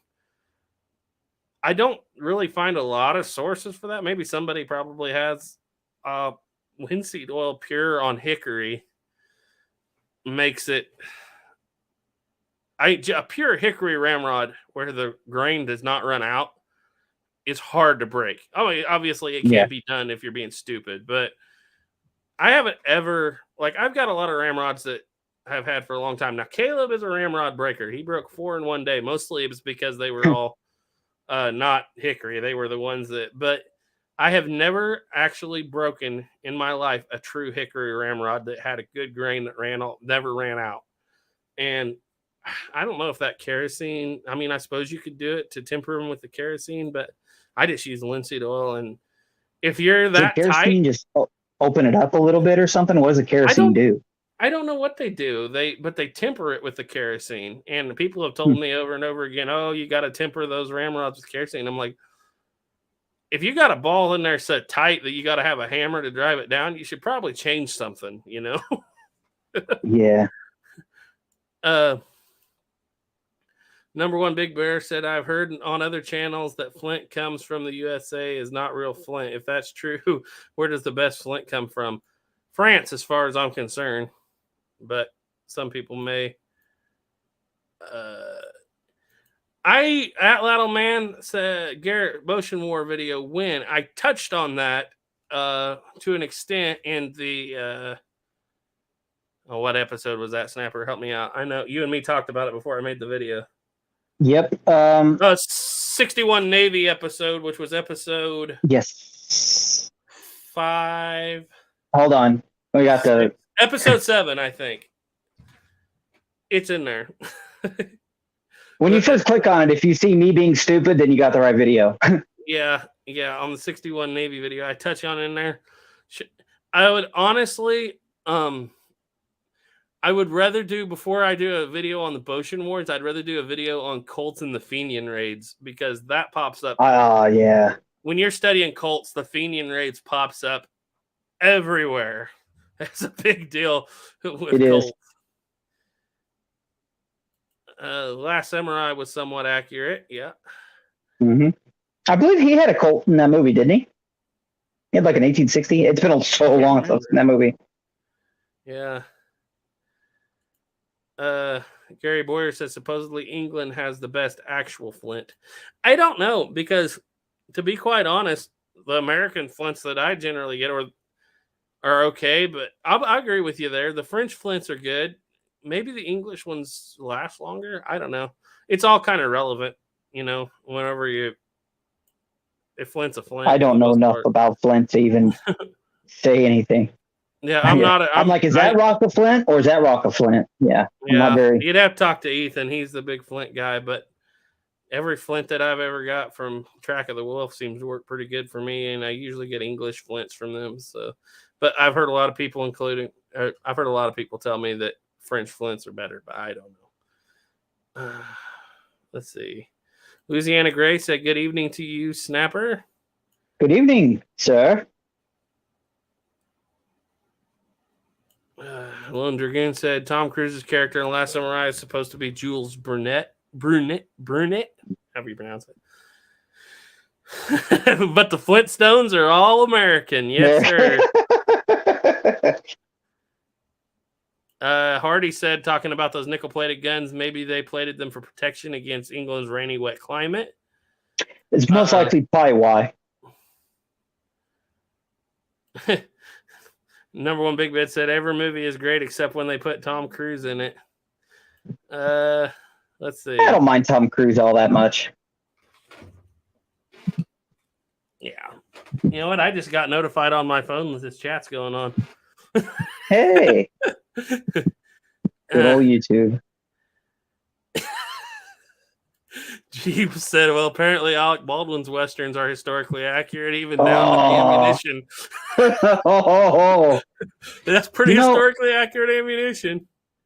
You can call me butthurt, but I'm still mad about that whole situation that they dropped that. That wouldn't happen for anybody else in the world. Mm-hmm. That little man said, I knew the reenactors who were in Gettysburg and they loved it. Yeah. And Son of the Morning Star is the same thing. Turkey Creek 1823, his channel, you go check it out. His father-in-law's in that. We talked to him about that a little bit when he was on there. And his father-in-law is the guy with the long curly mustache. Williams. I'm not going to lie. It'd be so much fun to be an extra in a movie like that. Oh, that'd be so much fun. Yep.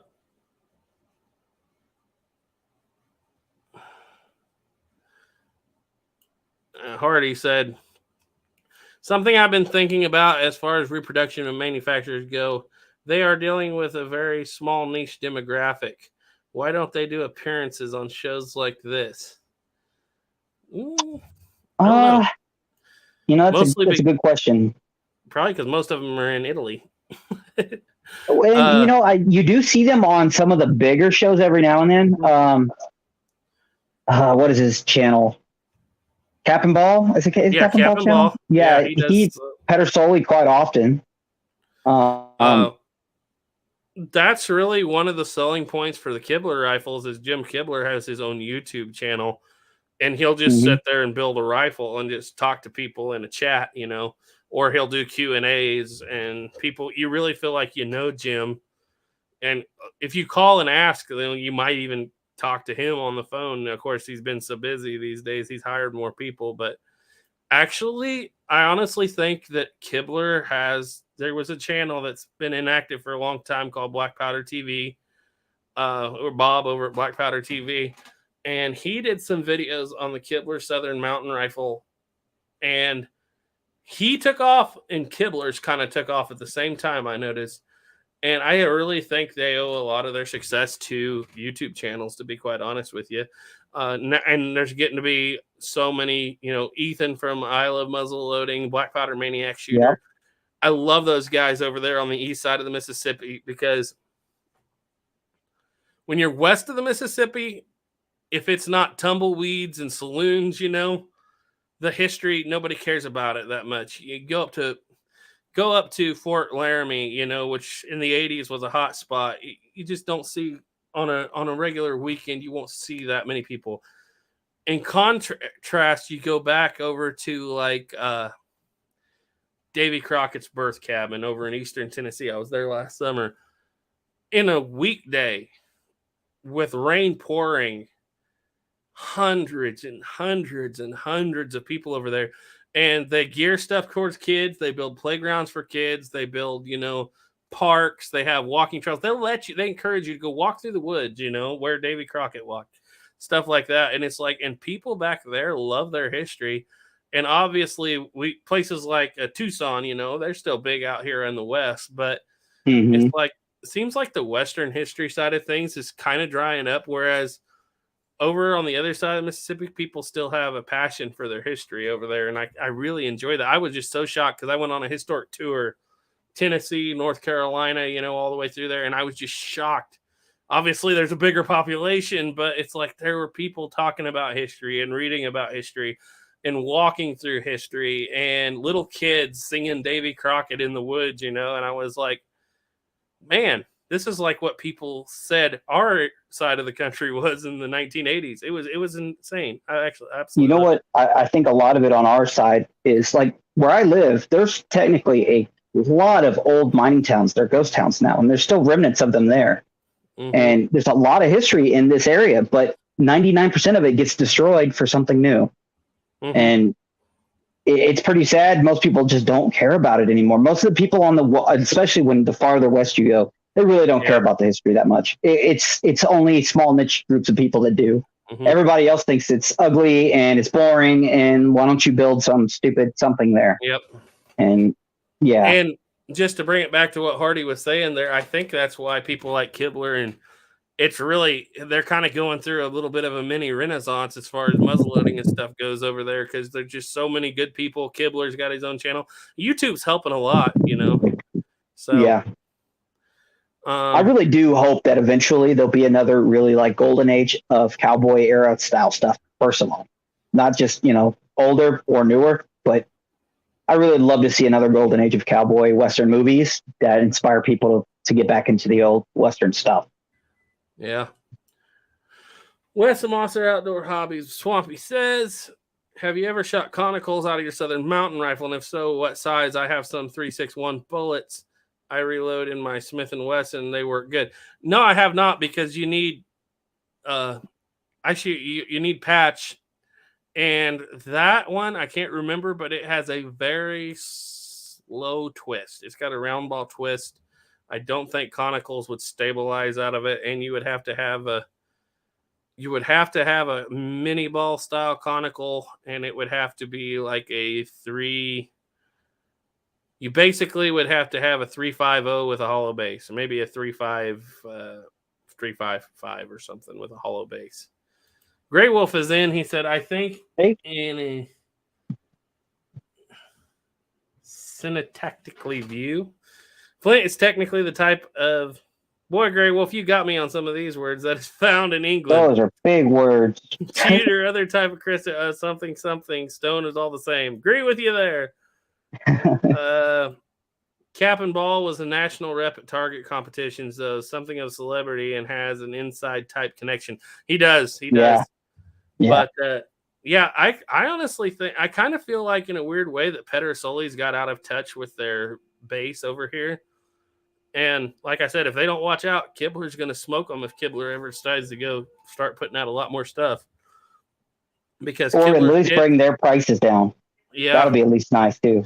When you can buy a Kibler Southern Mountain Rifle kit that takes you, like I said, a couple days to put together for $1,100, and you can't buy it, and that's a rifle, a fine American rifle with American wood and American steel, and you can't touch a Pedersoli smoothbore brown best for $1,600. Something's up. Something's gonna change. And those Kiblers, man, they're really high quality made parts. They are. Everything's made on CNC, like really high quality. I went out and put 100 rounds through mine yesterday. Didn't even take the camera or anything. Just went for the fun of it. No, it was a blast. 100 rounds through it and had one flash in the pan the whole time, and that was with homemade powder too. Good. So it was. Oh yeah, and it was rolling. I was having a great time.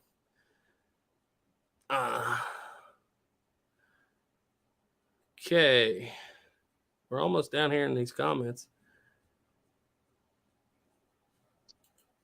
Lewis and Clark have an on-again, off-against resurgence in the West. That could be. Try being Alaska doesn't have much for history. No, but you are still in an area where you can make 19th century history. I lived there for 5 years. I like Snapper was in Alaska for a long time. There is history there. I mean, there's actually some really sad history up there. You have mining history. White Earp was in Nome. Yep. There's at the Aleutian Islands. There's some World War II history that's just heartbreaking to learn. Some of the worst atrocities of the war happened on the Aleutian Islands to American soldiers. There's a lot of history there. It's just so cold you never want to do it half the year. And the next part of the half the year is just slightly raining all day. You feel like you're in like Washington State or something. William Schlosser said, my dirt road was stagecoach line from the Pueblo to Fairplay. We still use the well at one end of one of the stations. Cool. That's pretty cool. Grey Wolf said, I finally got me a Winchester 71 and now have a 340A and am on the hunt for brass. It makes it the choice of 5110 a natural choice for my rolling block. There you go. There you go. That Lattle Man said Pedersoli is definitely out of touch. The Lone Dragon said, I'm a big Civil War, middle 1800s European history nerd. I'm getting into Japan recently, though. Cool. There's a lot of history there. I like to step out of the stuff I read all the time. I've had so much fun stepping out of Colts and going over to Springfield. It's not even funny. It is nice to get out of it every now and then and find an entire different world you knew nothing about. Yeah. Has a rolling block, or he had a rolling block he wanted to make into a buffalo rifle, could not decide on the caliber. 4477 is very close to 43 Spanish, and I don't think the conversion would be that hard because there's a gazillion 43 Spanish rolling blocks out there, and I shoot one. I don't even know if you actually have to change it. You would have to change the wood on the front, and I don't know if you want to do that, but Grey Wolf said, but it's all relatively recent history. Yeah, in Alaska. Yeah, White Earp wasn't too recent. Yeah, that was quite a while back. I know there are. He got his gun took away from him in Nome. You know, if you ever want to like learn some cool stuff, go to some of the Alaskan natives and learn about some of their mythology of things that the reason why kids shouldn't go into the woods. That'll scare the crap out of you. I love that stuff. And I forgot the name of this thing. They won't even say its like full name, and they're terrified of it. Like Yep. So terrified of it, they're not allowed to say its name. It's not even a Wendigo. It's there's another deal. I know what you're talking about because for a long time I was really deep into French fur trading history in northern Canada. I call it Canada still. Canada. But there was a lot of that going on there. And Alaska and northern Canada is where you really see the end of the flintlocks. So it's really weird because it's like 1913 and caplocks are just getting up there, but flintlocks are, the natives are still armed with flintlock. It's a very strange time period to think about. Hudson Bay Fur Company mailed its last batch of caplock Northwest trade guns up into that area in November of 1913. And I was just like, wow. Smoothbore trade guns. Yeah, there's a lot of really interesting history there. Some of it, but there's actually a lot of really spooky history up there, like especially if you go through the native side. Mm-hmm. And it's beautiful up there. It really is. Yep. We come to Texas, boys. We love our history. Yeah. Hmm. Yeah, I've been down there and seen quite a bit of it. Boy, I never how bad I want to go back home. I want to go back home to Texas so bad. Hardy said, I'm going to be selling a camper soon. We'll probably use some of the cash by Sharps. Any experience with which one to get, what is available? I'm going through that with you right now, Hardy. I've never actually owned a Sharps. I've owned about everything else and shot it extensively. But right now I'm on the hunt. So I've been doing a little bit of the research on it. And depends on what era you want to cover. Like for my era right here, like I said, kind of at the first of the show, 50-70 in a Sharp seems to be pretty common for 1872 here. 44-77, a couple of those others, 40-70. I know that sound like odd calibers, but that was a thing. Those are just the kind of things you see a lot in the early 70s. 45-70s come along in 73. Actually, not until 74. And then the big ones, like the 51-10, which was for the Winchester, and the 45-120, the stuff. I think 1886 was when they came out with the 51-40. And I don't know why they did that, but there's no buffalo left then. Maybe that kind of makes me come up with an idea to ask you guys. What's that? If you get a gun you want, should you get it in a historic caliber that, even though it's hard to get, it's more accurate to whatever time period you want, or should you just get something that is caliber that's easy to get? I kind of lean towards the rare, weird calibers, because once you learn to reload it, it's not a big deal. Yeah, that's what I was about to say. When I buy a gun anymore, I literally look at the reloading dies and the brass and just add it in as part of the purchase.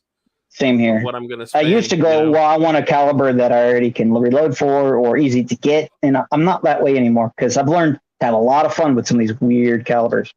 Mm-hmm. I'm not kidding you. It's probably been 3. It was probably at the beginning of COVID was the last time I bought a single cartridge from the store that wasn't like for $22,250.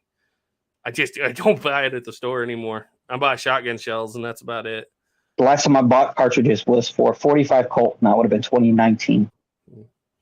The last time I ever bought 45 Colt, too. I was already reloading for 45 Colt, but I was like, one day I was going through a bigger town, and this was in the middle of COVID, and I stopped at a gun store, and I thought, well, just for the fun of it, I'm going to buy a box of Fiocchi 45 Colt, so I have a little more brass on hand than I have on.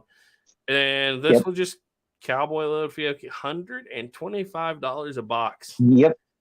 That was the last time I even looked for cartridges. I bought a thing of Starline brass. I want to say it was like a bag of like 145 Colt. And I want to say I paid less than $40 for it back then. It was pretty cheap. Like, it was really cheap to the point where, I just do not see the reason to ever buy store-bought ammo anymore, unless it's something for a modern gun that I don't reload for. Yep. Hardy asks, I wonder how many of those trade guns are around. That's funny. When you do the research on it, I can't remember how many, but well over 1 million of those were made in the production runs. They were made they made some of them in America. Most of them were made in England, some in Birmingham, some in London, but they were all the same basic design with the large trigger. What makes it a trade gun, of course, is nominally 62 caliber. I've seen some 58s. large bow trigger guard, serpent side plate, and a English style stock.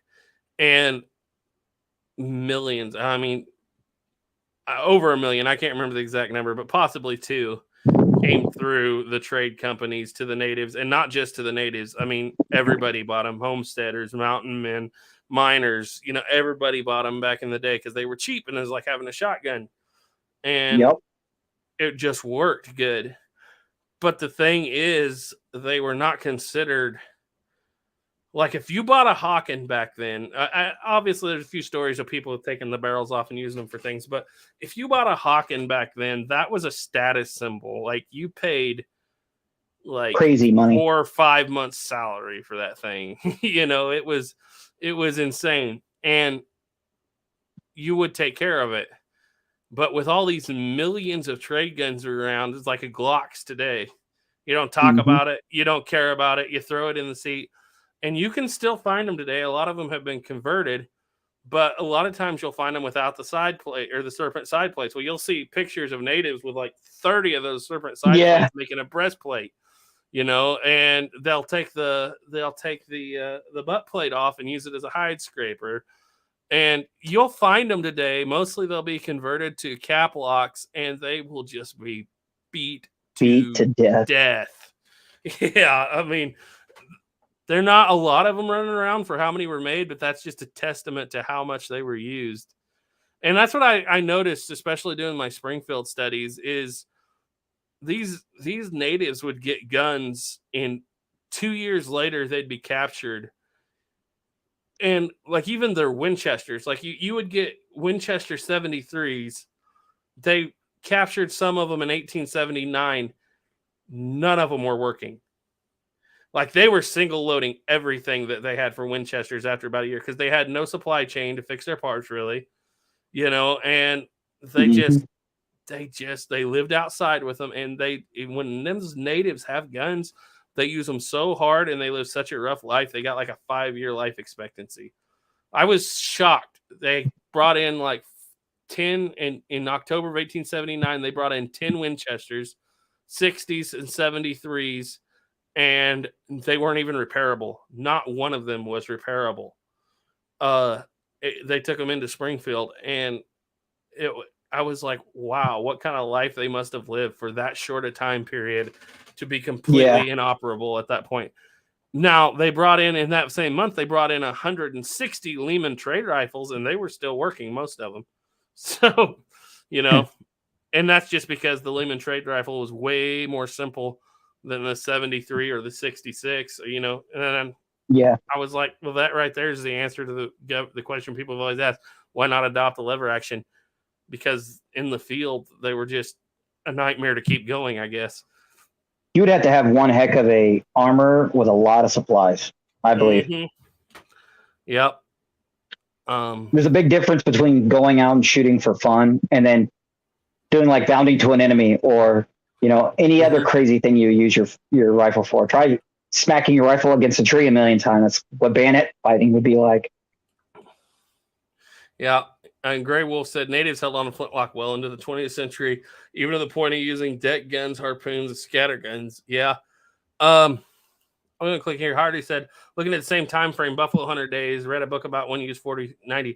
That's where you run into the issue of what sharps you want. If you're going to be, you can obviously get a 45-70 and be just fine. But if you want the early southern herds that they're hunting in, 69, 70, 72, 73, obviously if you're wanting to be historically accurate about it, a 45-70 is not going to work for that the big massive hunting early days. You're talking about Adobe Walls 2, you're looking at 50-90s, 44-70 or 77s, 40-90s, that stuff you're talking about. And then if you're looking at the 1880s for the northern herd, then you can use 59 or 51-10, 45-120 to that extent to the later years. It just depends on what year you're looking at. Gray Wolf said, I was involved with the National Guard expedition to try and save some of the relics from the Aleutian chain. Oh, really? With a full-length German scope. Yes, sir. That's about $600. I priced one of those the other day for the lowest end one. And he said, I was leaning heavily towards a 4082. Yeah, there's a lot of this caliber. I'm not even familiar with that one. But yeah, that'd be kind of cool. Go all the way to Missouri, get all the way back to the French fur traders and Civil War and early Wild West. Yeah, Missouri covers a lot of that. Like I said, I just feel like on the east side of the Mississippi, there's more passion about it nowadays. Obviously, there's a few people, but I'm not talking about the reenactors' passion now. Like Duke, he's a passionate reenactor. Texarkana 1836, obviously, but the attitude of the people coming, and the way the government treats it, the state government treats it, is completely different back there. Believe me, I've been to hundreds of historical sites, and I was just in the West. I was just blown away by what was going on back there. It was awesome. Wyoming is full of Indian artifact museums. Hardy said, when I can find Cowboy Load 45 Colt, it is usually 60 some bucks before tax. Yeah. When I saw that when I saw that $125 box, that was in the middle of the pandemic. So yeah, I just reloaded. So much cheaper. Graywolf said I can get Cowboy Lowe's 45 Colt for about $45 loaded in Starline. That's not too bad. That's not bad, but when you think about it, that's $1 a shot. Yeah. I mean, 5 years ago, people would have laughed at you for that, but that's just the way it's going, and it's never going back down. I mean, honestly, right now we're probably doing 15, 20 cents a shot max reloading it. Mm-hmm. Yeah, exactly, Hardy. I would guess the trade guns are like old Honda mopeds, made millions of them. They were all run into the ground and scrapped. That's pretty well exactly what happened with the trade guns. There's still a lot of them that's around. Exactly what happened to so many of the Confederate-made guns. Like that Griswold gun on the side, that thing was beat to death. Yep. Gray Wolf said more like a high point. Yeah, it could be, but I equate the trade guns more to like Glocks because people really wanted it. It wasn't just the cheapest option. They didn't feel like it was junk. I mean, there were guns that were junk that people talked about in books and such that people were like, we absolutely hate these. That it was never held in regard as junk, which I guess high points aren't either. Maybe you're right. It's just the I would say the volume produced would be closer to what Glock does. And they also had a really good reputation. Most people see high points as being, they work, they're blowback, they're ugly as sin, and they're, really, really cheap. Yep. I'll give you that, though. They're ugly, big, blocky, and they work. I'll give you that. And they work. I'll give you that, Gray Wolf. But the rule is, if you ever do get a high point, you have to get it with the money camo, where it looks like dollar bills, just because. Yep. I'm going to try to get down through here, guys, and catch up. I'm sorry if I missed some of yours, but I'm looking for kind of a question. Well, I mean, Gary Boyer, they did have, bear grease and stuff like that because they obviously lube patches for muzzle loading rifles. They had lubes. They knew how to clean. It's just when and you'll see this in the cavalry too, especially with like 73 carbines. When a rifle lives on horseback, it doesn't take long. And like I said, no parts. And so you will find the craziest things. I saw a Springfield trapdoor rigged up with a Hawken double set trigger, but the back trigger didn't work. So it was wired into the back position. And they didn't have parts, so some of the stuff they rigged together was insane. But they made it work, I guess. But I just thought it was amazing that their muzzle-loading rifles were still going, and they had a lot of them, and they were still working in the 1879s, whereas the Winchesters gave out on them in just a few years. Thing to think about too is those like a flintlock rifle. You can make almost every single thing on that thing with just a regular blacksmith. If you were going to repair a Winchester, you're going to need probably a lathe. Yep. You're going to need pins. You're going to need to do things that aren't more precision made than what a blacksmith can do. Yep. And flintlocks are two springs, and super there simple. are literally, like we said, millions of trade guns already out there. So, your buddy wore his out last year and got a new one. Now there's a couple springs possibly, or a piece that's still laying around on that one that you can use. So, and you might have to finagle it a little bit, but you might get it in there. Kind of going down here to catch up. We're about caught up. Grey Wolf said, "What is an average 44 Russian worth?" You'd have to ask Ethan that. I can't remember. We've bought a couple of them, but they're getting up there, that for sure. I think $1,300 or so is what we. I would say between 1,000 to 1,500 is probably a decent price on those today. I think personally, I'm not too big into them either. I would say ask Ethan. Yeah, but I think that's probably about right. We've bought a couple of them, but we buy so much stuff I can't remember how much we give for what. He said he found one with a bob guard, nickel plated with ivory grips. And I've been loading it since the 80s, but once in a while I just grab a box. Oh, you're talking about 45 Colt, yeah. 1 in 48 in Miss Southern Mountain Rifle 2 to 3 inch groups out to 100 yards. Let's see. We shoot black powder. We shoot black powder. We always reload. Exactly. It's got to where you don't spend any money because I make my own powder. I cast my own lead. Only thing I got to pay for nowadays is caps and primers. Unless I'm using a flintlock, then I don't have to pay for that either. Yep. And hey, if you're really, really cheap like me, you can even make your own caps. Gars of Logs is in. Hi, Garza. You said, hey, good day, fellas. Hardy, there are a set that they made a run of they weren't sporterized rifles per se. Well, they technically were, but the government there's a set of sporterized double set trigger trapdoors that were done right out there. They're very, very expensive nowadays and very rarely show up. They only did them for, I can't remember who did them. The company did them, and they did them for, basically the government sold, I want to say Schuler, Hartley, and Graham, and who's the other one? Kittredge. It's one of those two. The government contracted to sell them a bunch of parts in the 1870s and 80s for a couple hundred rifles, and they bought them, and they made fancy target rifles out of them. And there's only a handful of them. And there are some like that, but this is, let me see if I can find it very quick. Just for fun. I think it's in this book right here. If I can go back here to Indian Trade Guns. This is in the real trapdoor. I'd call it the Bible. There's two books. I have one here by Frasca, kind of the authority on trapdoors. But let's see. Trapdoors in the Mexican Revolution.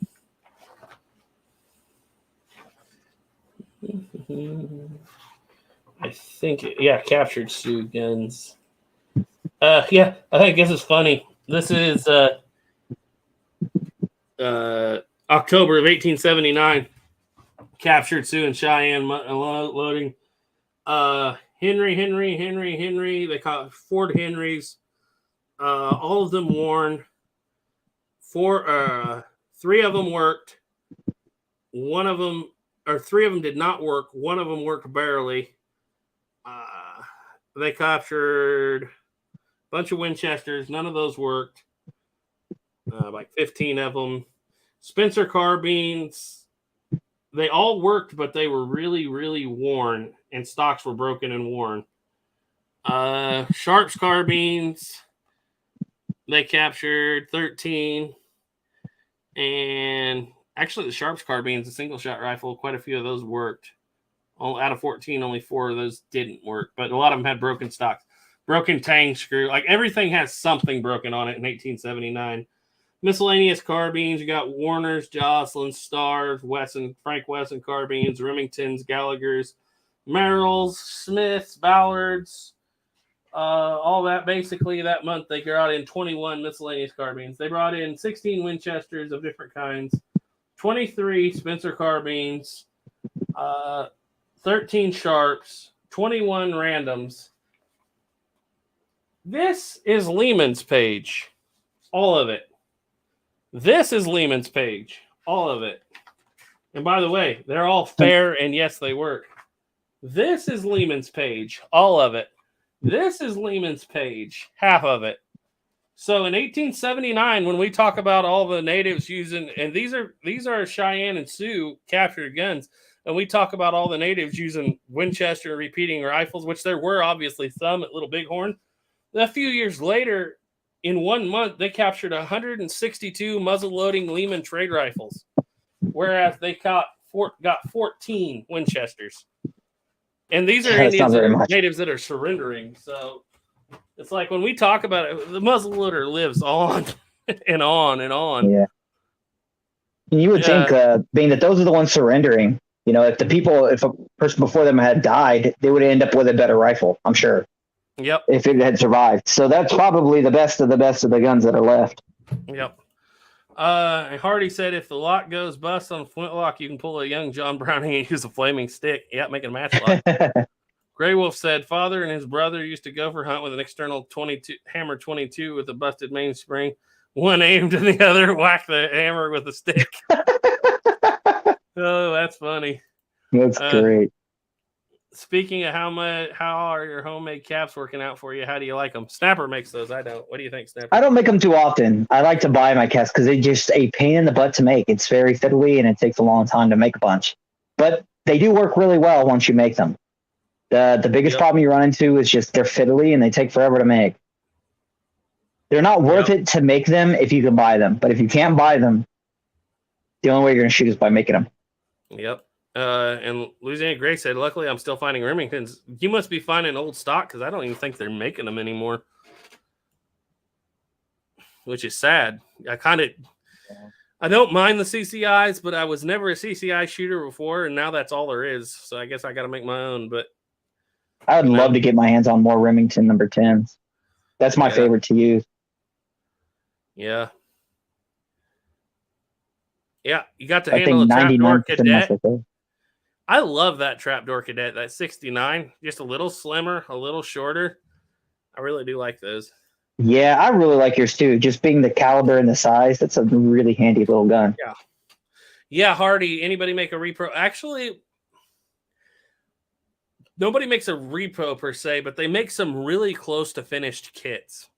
And in all honesty, when you buy like say a Traditions Hawken, you're pretty close to a half stock Lehman rifle because their Lehmans are brass fitted. I mean, obviously not exactly like that, but you could almost replicate it with like the stuff they sell is Hawkins nowadays. But yeah, go over and check out Turkey Creek 1823. He did a build on a official built one, just like the originals. And it's just, if you're going to reenact anything native of that era, it's pretty good to have a trade gun or a Lehman trade rifle. That's what they are. Atlatl Man said, muzzle loaders are the AK-47 of the Indian Wars. Exactly. Yeah. Muzzle loading should be a prerequisite to all shooting. You learn to prime, load, bullet weight, and shape. Yes. Agreed. William said, hold on, I like my AK. There's nothing wrong with that. I like my muzzle loaders. Skunkwork said, Snapper's cap making took me back to the days when I made me a spoke cannon out of a bicycle spoke and birdshot. Yeah. Hardy asked, I wonder why the cap manufacturers didn't just decide on the standard size range and make the sizes. I'm tired of having to use my stash of Remingtons because that brand is the only one that fits on one gun. That's a good question. That is a darn good question. It kind of goes back to the older days, I would guess, because like CCI number 10s are about as small as you can get, and they work really well on the original Colt pocket pistols. Have you noticed that? They need a smaller cap. They do need a smaller cap, but I've noticed that there's nothing I have that fits well on those at all. I have to squeeze them and crush them and try to fit them to stay on. That's the biggest problem I hate about shooting them, because it's the one gun that I have where the caps usually fall off no matter what I try. Mine's gluing them on or something. Just dry fire it without the caps a bunch. They'll fit pretty good. Get it to flare out a little bit. Yeah, they'll fit good. I don't know, really. I mean, even back in the Civil War, they had issues with different size caps, and that's kind of a funny thing about we talk about Colts cap jamming today. They talked about it during the Civil War, but generally it only happened if they were putting on the caps that were technically designed for the Remingtons. For the Remington, yeah. Ely's double waterproof caps worked better on the Colts because they fit better because they were tighter. And the not. But I can tell you, didn't. Minus a cap falling off just because it wasn't tight enough on the nipple, that Pocket Navy, I'm at over 150 rounds to that thing, and it has never cap jammed. All I've ever had is where the cap has fallen off, so I have to go, oh crap, pick the cap up, put it back on. But I have not had one cap after 150 rounds fall into the mechanism. Nothing. That thing is so sweet. That little gun is perfect. Yeah. If I could only get caps to fit it perfectly, then that thing would be the definition of a perfect cap and ball gun. Yep. Well, Hardy, you won't have to worry about it for very long because I don't think Remington's making them anymore now. CCI number 10s are probably going to be the only number 10s you'll ever see again, unless somebody else picks it up. I'm wondering if we should make some kind of like a, because you know that little tool I have for making caps, something similar to that where you could put like a CCI number 10 or 11 on it and make it just a tiny bit smaller, where you press it through an orifice that's smaller than what it should be, just to make it smaller so it fits. Yeah. Stephen M. Mann said he's back. He just got off with Coke Firearms. Cool. Got off the phone. Yeah, Rod, none there. So we're through the comments there for the most part. You guys can keep commenting, obviously, but I was going to talk. I know that, Snapper, you and Ethan have a project going because I sent you the parts for it. What in the world are you guys doing? I don't even know what you guys are doing, but I know. I don't even know what we're doing. No, he's got that Smith & Wesson, one of his Smith & Wesson revolvers. The Model 3 American, the first 1,000 or whatever. Yeah, so what it is it looks like somebody had tried to fit a different size round in it, say like a 4440 or something. I don't know, but the end of the chamber's right, but the beginning of the chamber is way off. It is bored out and it's nasty. It looks like somebody would have maybe stuck sand and grit in with like a brass case and ran it with a drill or something, and trying to expand it until they could fit whatever ammo they thought was supposed to be in the gun. And being that is now, when you stick the right size bullet in it, which is actually, apparently he's using a 41 Magnum. It's apparently the same size, brass size and everything, as the proper round that's supposed to go in it. That's what he said. He said, match these to the chamber.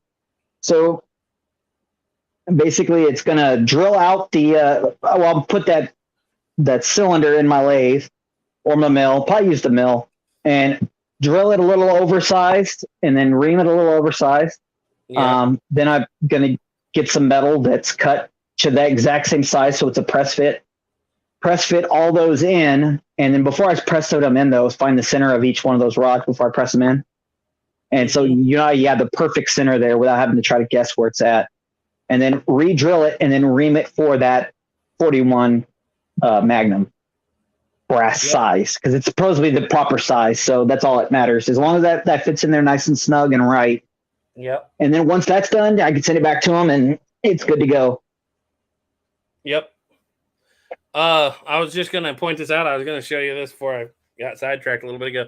This is not the one I was thinking of, but this is one of them. It's got a plain double set trigger with the rear trigger removed, and the whole trigger assembly is held on by rawhide. This is an 1868.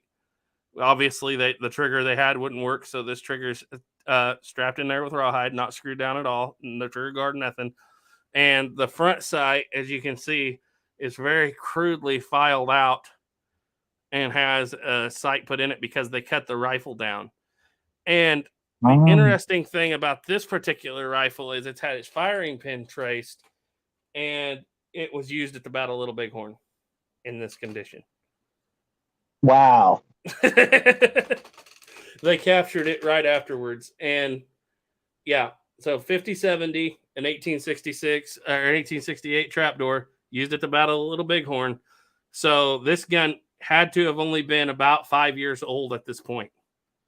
And it's got all that already done to it. Yeah. Yeah, it can't be I mean, it could be anywhere. I get if you look at it, it's a later 68. And they technically made 68s all the way through to, I have to look, either 70. I don't know if they made I'm not going to lie. I'm extremely curious to see what the rifling in that gun looks like. It's less than 10 years old. It had all that done to it already. I wonder how bad the rifling on those guns were when they were turned back in. I'm wondering if they were actually properly at least kept the bores clean, or if they just meh. Yeah. You know, those kind of people, well, my car's only good for like 4 years, so I don't care how bad I destroy it. I'll just get another one. I wonder if that's kind of how a lot of those guns were. Yep. Exactly. That's exactly what it was. And well, we've been going for 2 hours and 15 minutes. We say we run it to 2.5 hours and then call it a day. I'm enjoying this. This is fun. You got another 15 minutes. We've ran between 30 and 40 all night, doing pretty good. Still running 30. So nice. Okay. Hardy said, let's see. We've had quite a few comments here. Rod's Vintage Gun said, same as large rifle primers. What you find now is upwards of 600 to 1,000 for 1,000. Yeah, I've been dirty little secret. I've been buying the Magnum primers because I find them cheaper for large rifles, and they still work. Yeah. I've heard you could use. It's either I think it's large pistol primers, or excuse me, large rifle primers, are like you can actually. It's either large pistol primers or small, or large rifle primers or small rifle primers work in like the large pistol. It does. One of them they work, but I don't know much about that. We've done it, but some of them don't set in far enough and will actually like on a single action army. Sometimes you'll get them all to go through, and sometimes you'll get one that hangs up because they're just a little too long. Gotcha. So if you modified the brass just a tiny bit, you'd probably be able to use it just fine. I think you would be able to, yes. Hardy said, I have good luck using large pistol primers for 4570, 3840 black powder. Haven't been able to find large rifle primers anywhere. Yeah, that's why I said I've been using the Magnum stuff. Because I've had a little better luck finding that on Gunbroker. You know, if I can find 500 on Gunbroker, I mean, they're expensive still, but if I can find 500, it'll last me a long time in single shot rifle. That is one of the nice things about these single shot or single action style guns. You don't go through ammo that fast. Yeah. Hardy just got 1,000 for $100. Oh, you lucky. It's sad to say that's lucky. That used to be $30. Yeah, I know. That used to be $30. I know. Yeah. I wish I could go back to those days and buy 10,000. Stephen M. Mann said, I've come up with a sizer for percussion caps. Not sure how well it'll work on a manufactured cap, though. Interesting. Something like that would be great if it works on factory caps. Let us know what you find. I'll buy one if it works. I was thinking about the idea of making a punch and a die to run, you know, almost like how a bullet sizer works, but for caps. And seeing if I could get that to work on like CCIs or whatnot, just to make them a little bit smaller so they can actually hold on to these, especially the original Colt nipples. Yeah, everything Black Powder said. I've used small pistol primers in place of small rifle primers. Worked well in 30 carbine. Hardy said, small out of the way pawn shop in Ohio had lots of reloading stuff. Cool.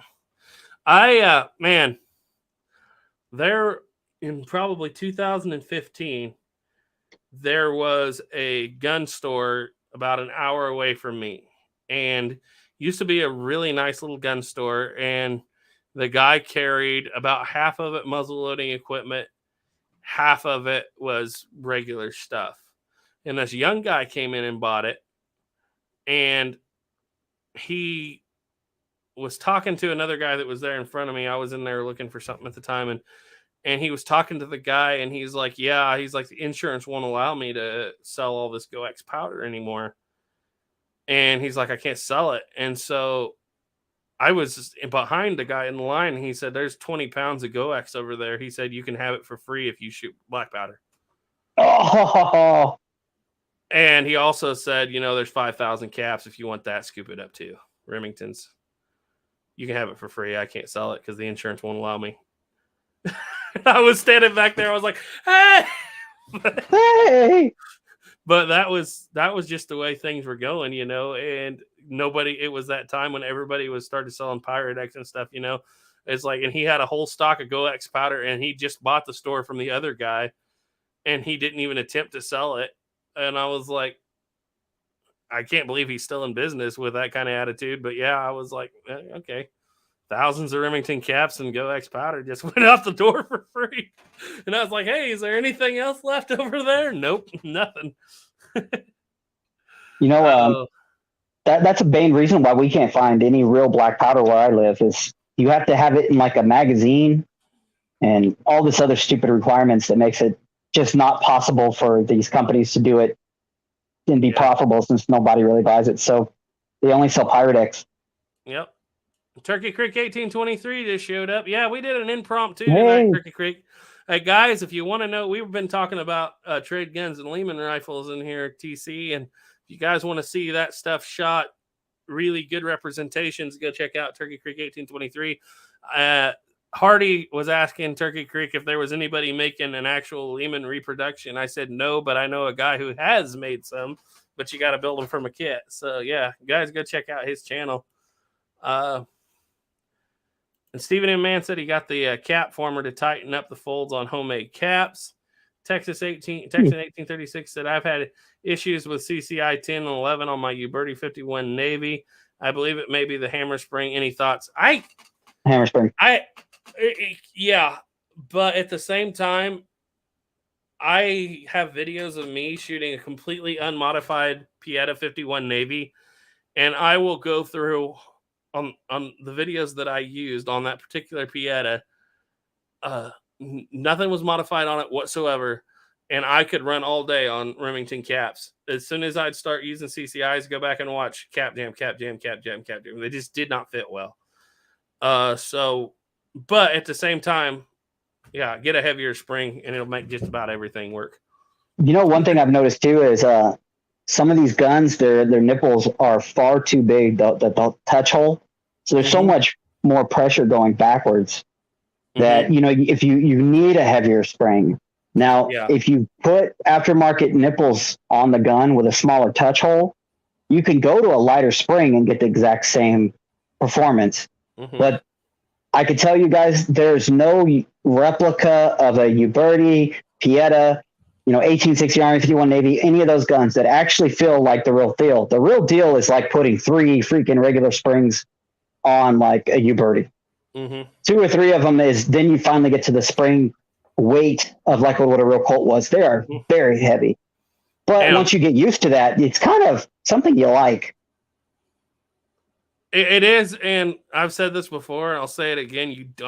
There's a couple cases mentioned historically, cap jams, but there's also a couple of cases historically mentioned of cap jams on Remingtons too. And that's true too. They really get in a bind when the Remington jams. I've never, in all the hundreds of rounds I've put through original Colts, I don't know if you can say this too, Snapper, but I've really never had an actual cap jam. I've had caps that didn't fit fall off. That's my biggest problem. I've never had a blowback cap jam on an original. Not one. Every time I've ever had a cap jam, it's because I stuck a piece of leather behind the spring to try to lighten the weight of it.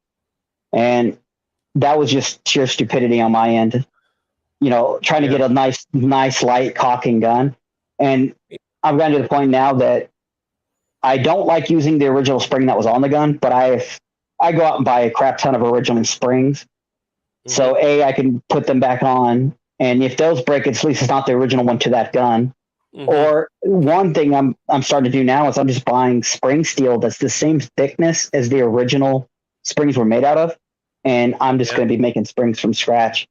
So I'm not even breaking originals, and I can also make them a little bit stronger. And with better quality steel, you can make much better quality springs, and the new springs don't break hardly ever.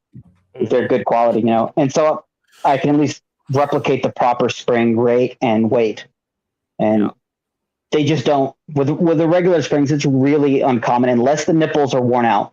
My 49 pocket, when I first got it, those original nipple, the hole through it was so big that even with the factory spring, I mean, that factory spring is heavy as, I'll get out.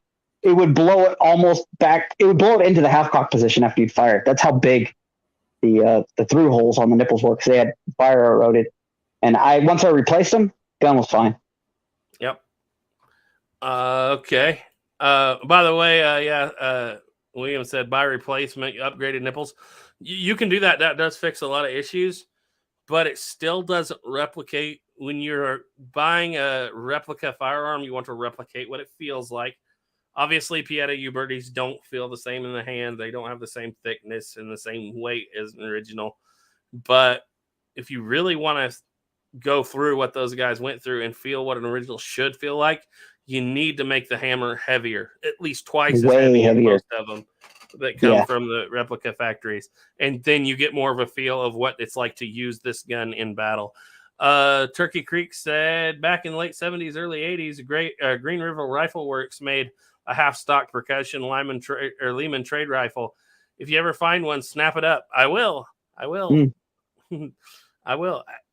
I really would like to just build one out of a kit like you did, though, but I don't know if I have that skill. It wasn't even a kit. I think he just built one he bought the parts and then made it from different parts.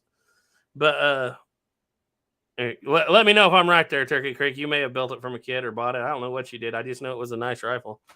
But real quick, back on that really heavy springs, guys. I really don't see. It's possible to do this, but I don't see it as being a real big thing back in the day of hammering, like on a single action army or something, actually doing the fanning. The hammer spring is just too heavy. Now, you could probably do it slowly, but like actually really fast, there's just no way. You would pull the front end of the gun up pretty quickly. Yeah. Well, you're talking serious weight. If you ever get your hands on original with an original spring in it, even 51 Navy, 1860, single action army, 49, whatever, just ask to cock it just so you can feel what the hammer spring is. It's the equivalent of 2, if not 3 regular springs put on like a U-Birdie. If you put 2 or 3 of the regular springs, put 2 or 3 of them on there, and that's probably what it about feels like. Do you have the pull gauge snapper, a trigger test gauge? I do not, but I want to get one. I know it'll max one of those out if just cocking the hammer. Yeah. It'd be interesting to see if you could actually measure the pounds it takes to do that on a replica. I'll figure it out. You know what? I'll figure it out. What I could do is I could tie a spring, put the gun at like a position where the string won't slip off the top of the hammer. Mm-hmm.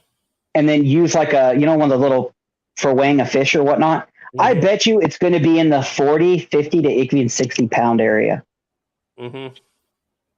I bet you so too. It's a bear. It's quite a bit more than most people would think. Even my dad, if you're not used to it, he had to use both his thumbs to cock them when he first time ever filling one. And once you get used to it, you can cock it. It doesn't feel that heavy after a long time once your hand gets strong enough. But most people, they usually go, holy crap, and they have to reposition the gun in their hand just to try to get it back to their thumb. Yep. Stephen M. Mann said if you're using percussion caps even on a side lock, you can have issues. Yeah. Arizona Ghost Rider said, hey, you rogue gunslingers. Hey, you dirty rotten cart, Jeep Santee. Oh, wait. Is that early days? He's recording since then. Hardy said, drill out the nipple and get a semi-auto revolver, LOL. You laugh, God. But Blackie Thomas has a story of that actually happening, and I can't remember what he said it was in. He said it was a single action army. It wasn't a real Colt. It was a. No, it wasn't. It was a 51 Navy. Well, something happened and he got a chain fire because it was. I think he said it was a single action army. Maybe where I don't know why I'm thinking single action army too, but it was. There couldn't have been a single action army if it was a nipple. Basically, he was getting so much blowback, it blew the hammer back to. Yeah, I think it was a 60 Army.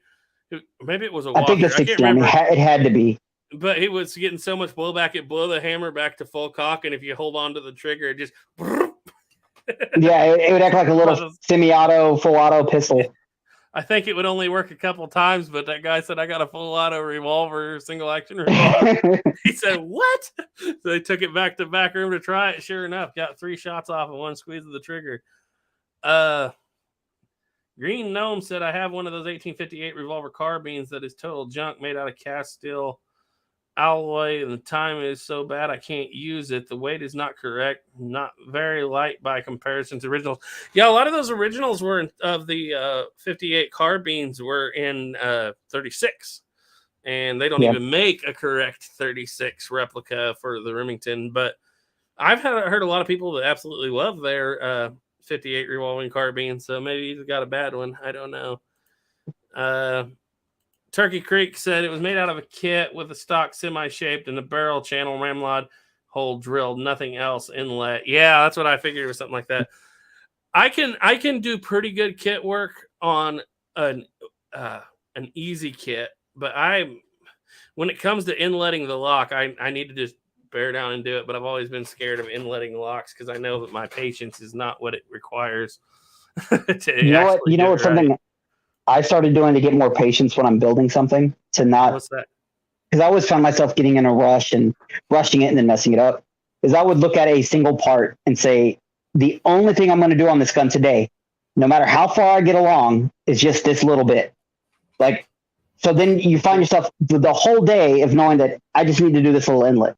So if you're spending all day doing it, and believe it or not, for some weird reason, that really helps me, because I could slow down and, I'd always get in a rush and try to get the whole gun done like as fast as possible.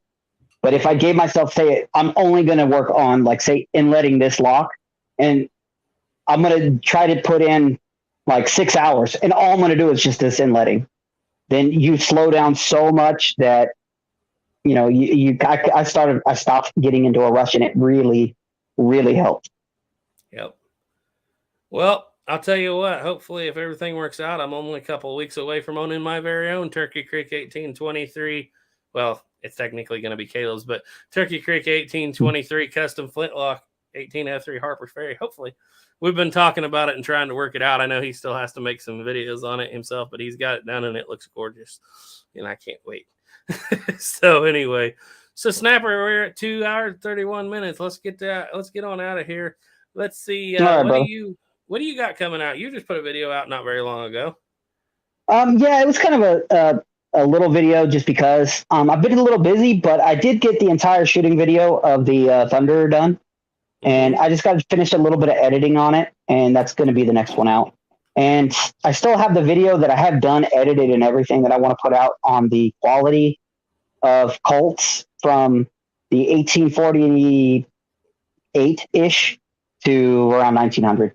I just took apart all the Colts I have to show the quality of how they were made and the changes throughout the years that you could see. Did Colt lose its quality during the Civil War? Did it, like when was the best years? That kind of stuff. Yeah, and you got enough guns to really do a study on that now. Finally, yeah. And believe it or not, I learned a lot from just that little bit that I've been wanting to share with people. Mm-hmm. Yep, that'd be interesting to see. I believe we have 2 more live chats. Small caliber arms review. I'll put a post of it. I need to get with him a little bit here, but I think we have him on Saturday, and we have Jay Wheeler a week from then. And then after that, we're already slowing down. We're getting so busy, I really don't have time to put out shorts every day like I did for the last almost year. And so you guys have noticed things are starting to slow down. But come after, I think, June the 4th, it'll be radio silence on this end. We probably won't even have time to answer comments. And we'll be back around the 4th of July. But Snapper will be handling a lot of things in the meantime. I have one question I'd like to ask everybody before we go, if you don't mind. I've had this weird thought of doing this just because I really want to play it again. And I know we get into this game a lot on this, talking about in these live chats. And I know a lot of people don't have, like a PlayStation or Xbox or whatnot. And I'm really considering the idea of doing like a playthrough of Red Dead Redemption. And just to see if you guys are interested and want to watch it. And trying to get a hint out if that's something people would even want to watch or not. If you look at it like a movie, it's one heck of a story and would be one heck of a movie. Mm-hmm. And I'd play it in order, in line as the story, not just, going around doing stupid stuff all day long. That would be a mini parts live series, I think. Yeah, I also wanted to do it kind of a live where I can talk to people in the chat. Yeah, but I don't know how to do it like that. I need to figure that out. I know it's possible. I just don't know how to do it. I bet you have a task force in your house that could figure it out for you pretty quick. Oh, he basically looked at me and said, "Nope, that's hard. No, you're not doing it." I'm like, "Great, thanks." Well, you can do it on if you get it on a PC. It's not hard. I don't think. Yeah, and I just realized I have a, because I really don't have any real computers. But I realized, going through my dad's stuff, that I got a computer that actually will run it. So task force is trying to keep you from digging a hole. He's saying, yeah.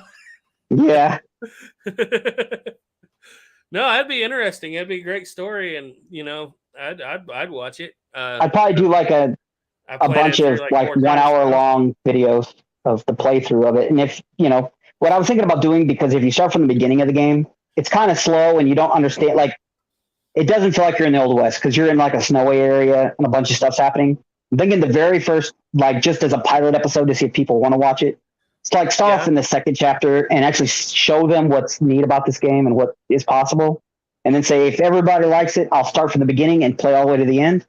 And if people don't like it, then well. I think they will. Yeah. I think they will too. If you look at it like a movie, you'll be amazed how many people watch people play those games. There's channels with million subscribers that all they do is play video games for people to watch. So, and it's not like a game where you're going to die a lot and reset. Right. We're doing it's like you're always going to be moving forward, but it's going to take you. I think it took me 60 hours to complete. 60 hours is about the length that it takes from the playthrough from the beginning to the end. Yeah. It's a long game, but the thing about it is if you die, the way it works in these, it's like a Rockstar game. It's a Rockstar game. It's if you're doing something and you die, it puts you right back to where you were right before you died. And then you play through it. And it's not a really hard game, and it's got an amazing story of the Old West. Yeah. It takes part in 1899, and you're an Old West gunslinger, basically in a gang. And the world's closing in on you in 1899. That's what the whole story is basically about. It's running from the law. That's what you should do in June while we're gone. I might do that. And then just post it on both channels or whatnot, just to see how it goes. Yeah. Holiday Decock said, I'd watch it. Seeing someone who is into the history and Westerns play the game would be great. Yeah, because he'll give you every little detail as you go. Yeah, and especially the guns. I love the guns. The guns are amazing in this game. They are good, but if you're like you can clean them. The Cattleman revolver, you max it out, and you get the Auto 5 shotgun, and you don't need anything else for the whole game. Pretty much. Well, the other gun I like to use at the very end, I like the 1899, the FN, and I like the they have a LeMat. Yeah. And double wielding a LeMat's pretty fun. They got a bunch. You got the Mauser. You got the what the heck is the name of that thing? The one Dutch carries. It's a Borchardt. Borchardt, yeah. The Borchardt. Then you got the Mauser. I mean, you got so many cool guns in this game that covers all the ends, and you can customize them. You can clean them. There's so much you can do in this game. It's pretty cool. And the story itself. Yeah, the story is really good. Just for the this video game almost cost $1 billion to make. Basically, it would be just like watching it'd be like watching a complete season of Gunsmoke, but with an intact storyline all the way through. Yep. But yeah, it looks like people are really interested in seeing you do that, Snapper. Okay, then I'll do it. If you guys would like to watch it, I'll do it. I was even like, just because I know so many people who talk about it and they're like, oh, I don't want to go out and buy a PlayStation. I'm not really into that because you're older gentlemen. And so I was like, it'd be kind of fun to play it just so they can watch it as a movie or whatnot. Mm-hmm. And you can all have it's addicting. What's going on. It's addicting. It really is. Yeah, I'll definitely try to figure out what I need to do that. Yep. Well, if you're ready to get off of here, I am. Yeah, I'm ready to go. Thanks, guys, for showing up on such a short notice. Yeah. 40 people on short notice. Tune in Saturday. I think we have Small Caliber Arms review Saturday night. That'll be an interesting chat. Hopefully we have Duke back, and should be a good show. Maybe have Ethan and Caleb on too. We'll see how it goes. Anyway, trust in God. Keep your powder dry. Bye. Bye.